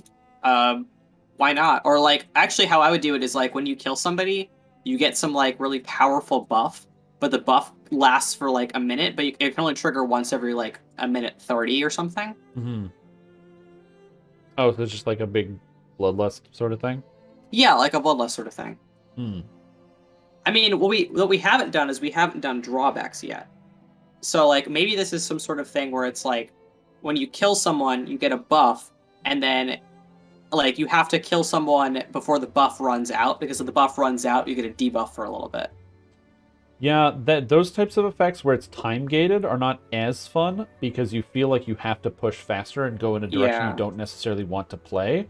Honestly, Versus, I don't find them fun at all, because yeah, I'm thinking about the coffees right now, and I hate them, and I hate how they yeah, play. if it's like a perfect debuff where like you just have a debuff, you did a thing and then Mhm. something bad happens to you, like I feel like that's better because it doesn't change up how you play. It changes up how you think about your encounters going forward. Not like you have to now go faster and tell people not to shrine and stuff. What if this is some sort of percentage HP, but it also penalizes you in a different way? Like you get a lot of HP, but you take more damage. Oh wait, we are missing a toughness buff. Oh, toughness. This is toughness Serendipity. 6.0. Okay, demon toughness. Of course. That was the first thing. We literally started with you get a bunch of stacks of toughness. Each toughness hit you have grants you. Let's Like, do like plus 5% profane HP, but it's got to do something. You know what I mean? yeah, but like 5, oh, what a number. I But was like, like, what if it's like minus like 30 PRR? You know what I mean? Like you take more damage across the board, but you have more HP. Oh, but I wanted it to be an offensive thing. Like, well, it could be two. It could be like demonic toughness and demonic fury. mhm. So there's the offensive thing per toughness feat, and then there's the defensive thing per toughness feat. Or it could just be demonic fury where you get only an offensive bonus. And I guess it depends on what the offensive bonus is. I was actually kind of thinking that this would be plus 25.25 W per toughness feat.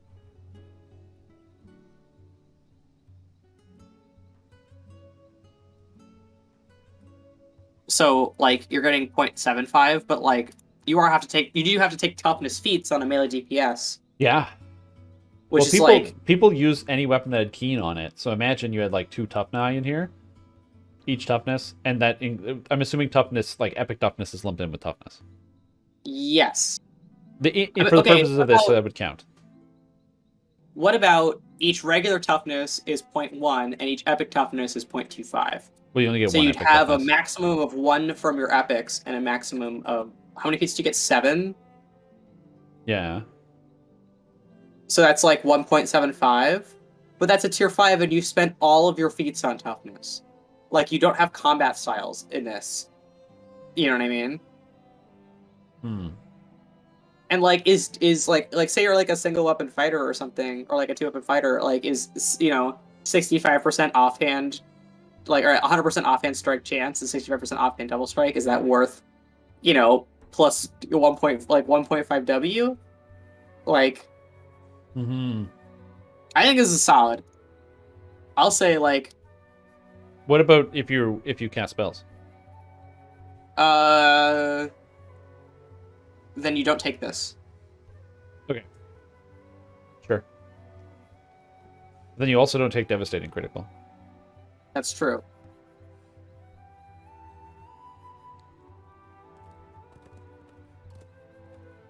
That's I true. feel like it's the other way around. I feel like it would be 0.25 W and 0.5 for epic toughness because you have to sacrifice a lot to get this. And what if, here's a maddening idea. What if this tree doesn't have devastating critical on it and it has this instead?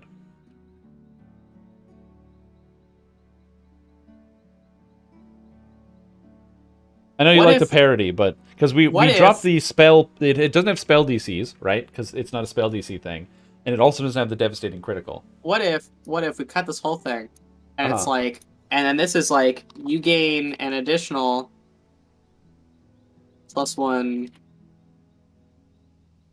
for each.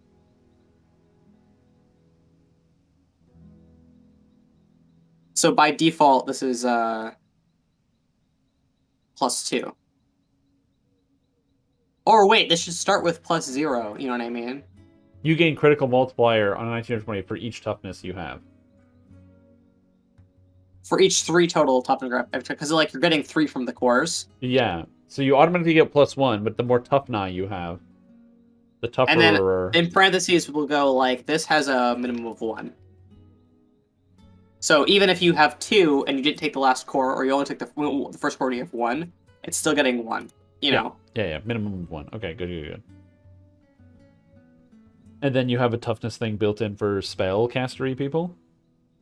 Because if you're a tank, you just get toughness. Devastating toughness, yeah. And this would be like, I don't know what the opposite of devastating for caster would be like. Evil caster spell casting, so like annihilating toughness.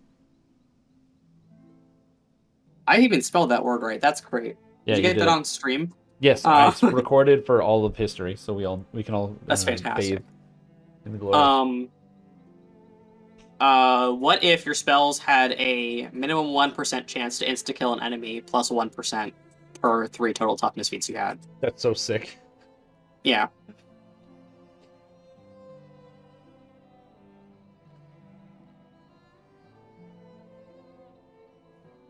Your evil and chaos spells to prevent magic missile spam.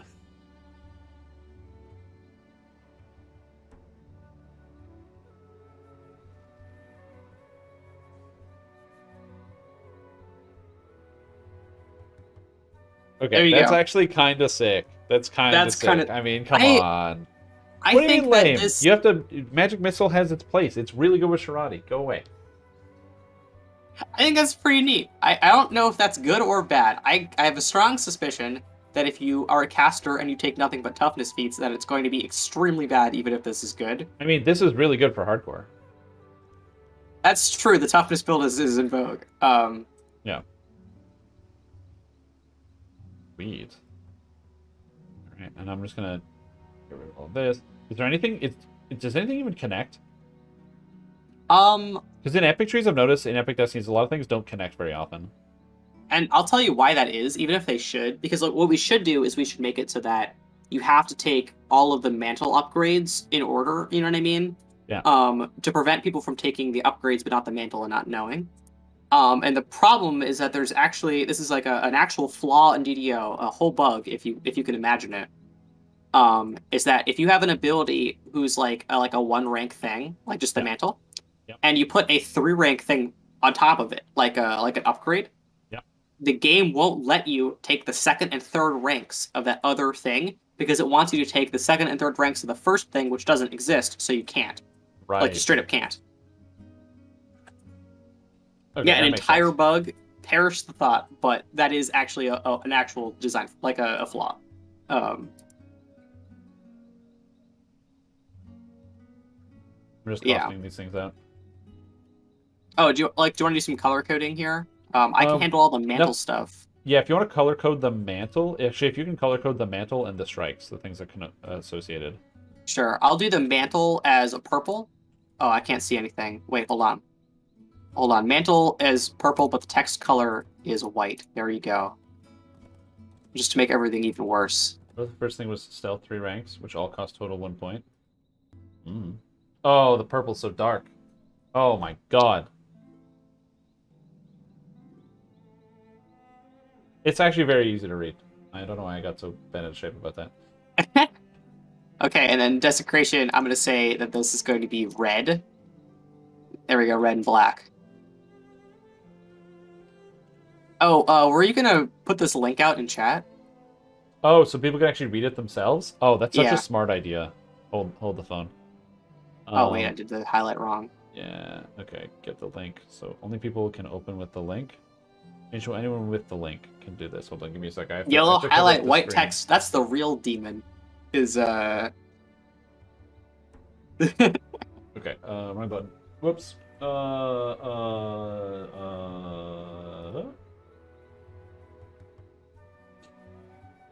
like that this is in Comic Sans. It's just to really Yeah, I like doing it in Comic Sans. It's good. All right, and then the epic moment. There you go. Now you can read it yourself. Teal, there you go. I should have had that in there. What's more evil than Comic Sans? Not much. Okay. All right, I think we're good. Do you want to do a final check here? Yeah, we're gonna do a final check. I'm just finishing costing it out because you reminded me to pass out the link in chat and I forgot to do that. Mm-hmm. So there's that. Improved mantle costs. How much does improved mantle cost? The mantle's 2, so improved mantle is 2. Yeah, usually we do, if it's a 1 rank thing, it costs 2 AP. If it's 3 rank thing, it costs 1 AP per rank. Yeah. It's just every tree That's is a totally 1. different. Yeah, I put a 1 there.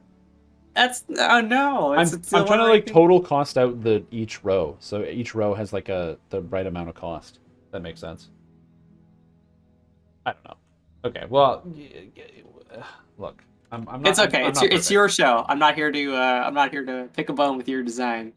Yeah, because I usually am like, it should cost like 60, somewhere like between 50 and 60, somewhere in there, each of the trees, because that's usually where they've ended up in the past. Generally speaking, we want each individual tree to be around from 60 to 65 points or so. Okay. And what that means is that you can put 40 points in there, and you're only taking 2/3 of it. Okay, that makes sense. You're gonna notice I'm putting 1 on all the tier 5s. That doesn't have to be there permanently, but man, some of the trees have 1 in all the tier 5s, and you feel really good when you get to take them, and then some of them don't have that, and you have to spend like 12 points, and you're like, why? Why is this in the game? I get confused. Okay, let's take a quick review. This looks great. Just as a refresher, this is the Demon Within, okay? So we're looking at the Demon Within. That is our tree right here. So the Demon Within is a epic destiny that was just designed. It is focused on, as you can see from the first core, you get alignment and piercing, bludgeoning, slashing spell power. So not force, just the physical spell powers and universal. Melee power, range power, and cold iron damage reduction. Additionally, you also get toughness feat per core, and toughness will give you the health associated with it, but also gives you a copy of the toughness feat, which comes into it later. For the second core, you get demonic traits, so you're immune to natural diseases and poisons, which looks good, and you no longer automatically fail saves on either on a natural 1, and you gain +5 PRR and alignment absorption. And then the next core after that is improved, so you gain more PRR and more alignment absorption. We don't need to really reinvent the wheel here. It's really strong as it is because you already get all this stuff underneath it. You have to remember that, so you're already getting a lot of stats. The tier 1, you have the Epic Strike, which is Desecrate. It's the inverse of Consecrate. It deals evil and chaos damage every 3 seconds. That scales with spell power. Or melee power, I think. Scales with spell power or melee power, whichever is higher. I would say it scales with spell power unless you're in the shield or claw. So it scales with spell power, and then the shield or claw make it scale off melee power. That's correct, instead. Okay, cool. Sounds good. We can workshop that in later. Yeah. And also enemies gain stacks of malice, and whenever an enemy gains a stack of malice, you also gain a stack of malice, which is a debuff that's in this tree. It lasts for a short period of time, and then it has a cooldown here. There's also Savage Blows for Double Strike, Dark Health for HP, Demonic Presence for Threat Generation, because this has tank elements to it, and Demonic Sundering for +246 Sunder DCs. Because it's going to be, there's effects in here that are based off of your Sundering, because it's kind of opposite of Paladin adjacent. Yeah, like the Desecrate. Moving up to the tier 2, there's Call of the Shavrath Blades. So your Desecrate has the ability to conjure deadly blades of Shavrath outwards, that taunt nearby enemies, so they apply threat, so it's got like extra threat associated with it, and it also has an initial burst of piercing damage per character level. So whenever you press the Desecrate, it also does a big of damage. Demonic Chain, it turns your Cleave and Great Cleave into, if you have those feats, into demonic chains that whirl around you and deal damage. This would also add damage to all of your attacks, how much to be determined, but it adds a bunch of damage. But the Cleaves not only get better area of effect, but they also cost health. So you're now picking up 2% health on the regular Cleave and 4% health as a cost every time you decide to use the Great Cleave. So there is a big, like, it's going to be a powerful ability, but it has a much higher cost than regular cleave. The monolith plating is plus 1, 2, 3 to hit, and if you're in medium armor, you gain damage, but if you're in heavy armor, you gain PRR and MRR. And then we have the demonic mantle. I'll get to the hatred in a second, but the demonic mantle here, basically, your destiny mantle it changes your offhand weapons. This is an offhand focused tree, so if you happen to have a melee weapon in your offhand, then, so this is for dual wielding, you are, this is only for your offhand. Your main hand and offhand now bypass piercing damage, and they apply a bleed to enemies that are vulnerable to it. It also makes it so your malice effect is plus 1 to damage and minus 1 to AC. That stacks up to 100, and every 10 seconds, your malice stacks are halved. So it's important to note that malice stacks apply to you and the enemy. So every time you apply a malice stack to an enemy, they get more damage and they lose armor class, and you gain more damage and you lose armor class. And your stacks get halved. So it's very hard to run out of malice specifically, but it's very hard to maintain high amounts of malice as well. Then you have the caster version. If you have an orb in your offhand, when you cast an offhand, your offhand is transformed into demonic torch. When you cast an offensive spell, you have a chance to release a ring of Shavarath blades that deal damage to all nearby enemies, and each enemy hit grants you a stack of malice, and your malice increases your alignment and physical spell power, but then also reduces your armor class. So again, that would increase your spell power, but it also increases the spell power of the enemies. And then finally, you have the shield tank malice, or tank conversion from the mantle. So if you happen to have a shield on, instead it gives you healing amplification, all amplification and physical resistance rating. It also gives you shield bash chance because you're meant to offhand shield bash people. And when you're automatically shield bashing on people when you're attacking, you apply piercing damage, and both of you gain a stack of malice. So it damages enemies that are attacking you. So basically, really complicated, but it basically it converts either your offhand weapon, caster stick, or shield tank, or shield stats, shield, into a defensive, offensive, or offensive ability, and it changes up your malice. So the tank malice is gaining hit points. And then I skipped the malice, which is in combat, you gain malice, which is good. So you get more malice than the enemies do. That's a lot of work. There's a lot going on here. Yeah. It's much more simpler when you have only one thing, but yeah. Yeah. And also, it looks like this isn't this is a passive. Would you have to multi-select this? Or is it just if you swap to a weapon in your offhand, does it just automatically change the malice on you? This automatically changes because that's kind of the sub thing that I was talking about earlier. So like the demon thing converts into something else. Yeah, if you could, because if you think about it, you don't actually have to multi-select between these forms. Mm-hmm. So the idea that you could switch out when the situation demands, I think is actually pretty cool. So you could be Orb in a caster, generate a bunch of malice stacks, then swap to your melee and start stabbing people really high with a bunch of damage. If you could generate stacks faster one way than another. Interesting. All right, very cool. Tier 3, we have your weapons gain Ghost Touch and are immune to fear. Or you are immune to fear. Your weapons probably are too. Yes. Critical damage, which explains itself. Evil spell-like abilities, which is basically evil versions of existing spells. So you have Infernal Lashing, which is the evil version of Divine Punishment, which does evil damage instead of light damage. You have Hellstorm, which is the evil version of Firestorm, which does evil and chaos damage. And you have Aura of Evil Chaos, which is the evil chaotic version of Holy Aura, which weakens nearby enemies and gives them a chance to make a save or become sickened. Then you have a multi-selector called Roar of the Abyss, where either you gain spell penetration if you're a caster, or you can also make it so enemies you intimidate become shaken. And if you're in your Desecrate, they also gain malice as well, which makes them weaker. And then improving the mantle, if you're using the weapon, then when your enemy has 5 or more stacks of bleeding, when you hit them, you gain a stack of malice, so you can generate your stacks pretty quick. If you have an orb in your hand, when your blades explode out from you, which is the passive effect for the orb, you get a movement speed boost. And the shield is whenever you get the impale, so from the offhand shield bash chance, it roots the target, so they get rooted and they can't move. And on top of that, you gain temp HP, which is actually so sick as a reactive thing. Like, being active gives you temp HP. I kind of love it. I don't know about you. I just like the visuals of this, like the narrative of this, of like, you have this like twisted demonic shield and like spikes come out, kind of a thing. Also, it's like, it tells its own story. So the weapon is, as you make the monster bleed more, you gain more malice, because you're like just wanting to kill more. But the orb is like, the burst, and you start flying because you're just moving with it, and then the shield spike just roots them. They're just stuck to the ground. It's very cool. Or stuck to your shield. I love it. Greater Desecration is an upgrade to the Desecrate Epic Strike. And the Desecrate Epic Strike here makes it so that enemies are trapped by Binding Chains of Shavarath. So it has a DC based off your Sundering, and enemies are stunned and helpless when they're inside of it, when they get locked down, and it lasts for 6 seconds. However, the stun only lasts for 4 seconds. After that, they're just slowed for the last 2 seconds. So they're just like stuck in the chain. They're moving slow motion to get to you. Does not affect bosses. But they're helpless the entire time for the whole 6 seconds. Then you have Resist Magic, which is bonus to saves, and saves versus good creatures. You never know. It might happen. It might happen. There are actually a surprisingly high number of Celestials now in the game that we fight. And a lot of Archons, too. Shavarath Blade Pet. This is a tier 4 where you summon a Shavarath Blades. It's sort of like a Flaming Sphere, except instead of the Flaming Sphere, which controls itself, this is actually a whole pet. So you can control it. You can tell it to stand still or teleport to you or open a door or whatever. And maybe it has attacks, maybe it doesn't. But it flies around and it does Shavarath Blade stuff.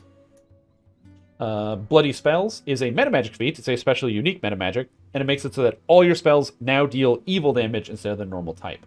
So if you're maybe cost 1% HP per cast rather than 2.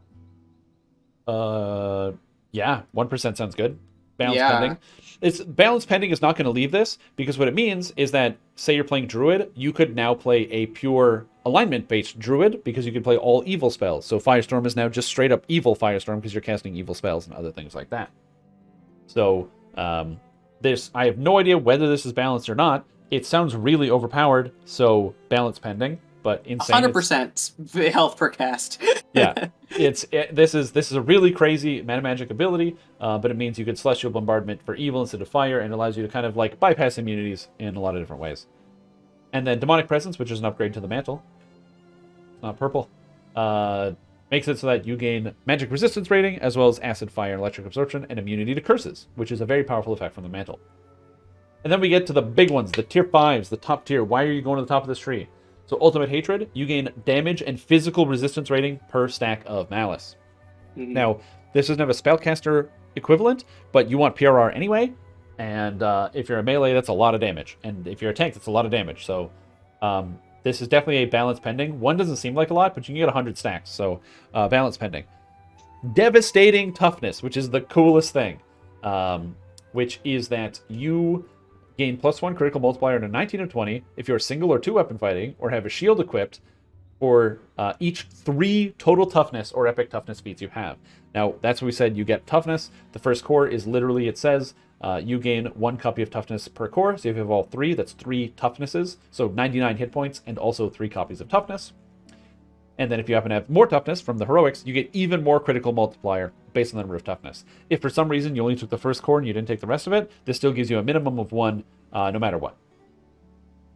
To go along with that, I'm just going to skip down here. Annihilating Toughness.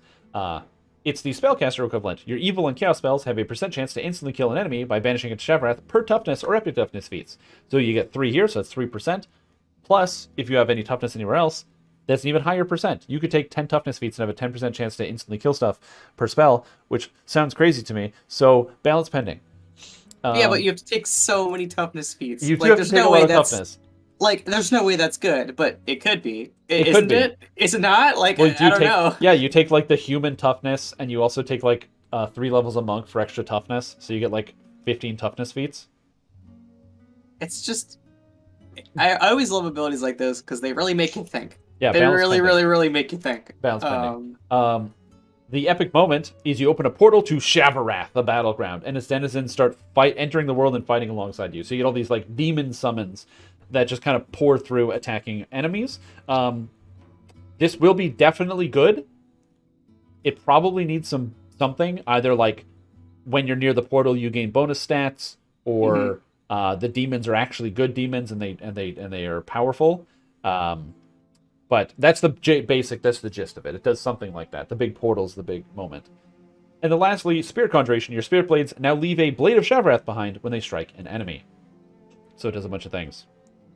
Very cool. I love it. I think this is super sick. I don't know how good or bad this tree is.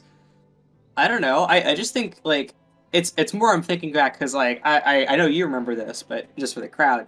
One of our earlier episodes of Dungeons & Developers Insights, we actually designed an old Epic Destiny tree. Yes. Um, and I think it's such a like it's just fun. Like this new paradigm is fun. It's fun to build around. It's fun to build for. Yeah. And there's just a lot more room. Like there's just more room to build stuff and more room to make powerful things that like just are unapologetically for a specific niche, you know?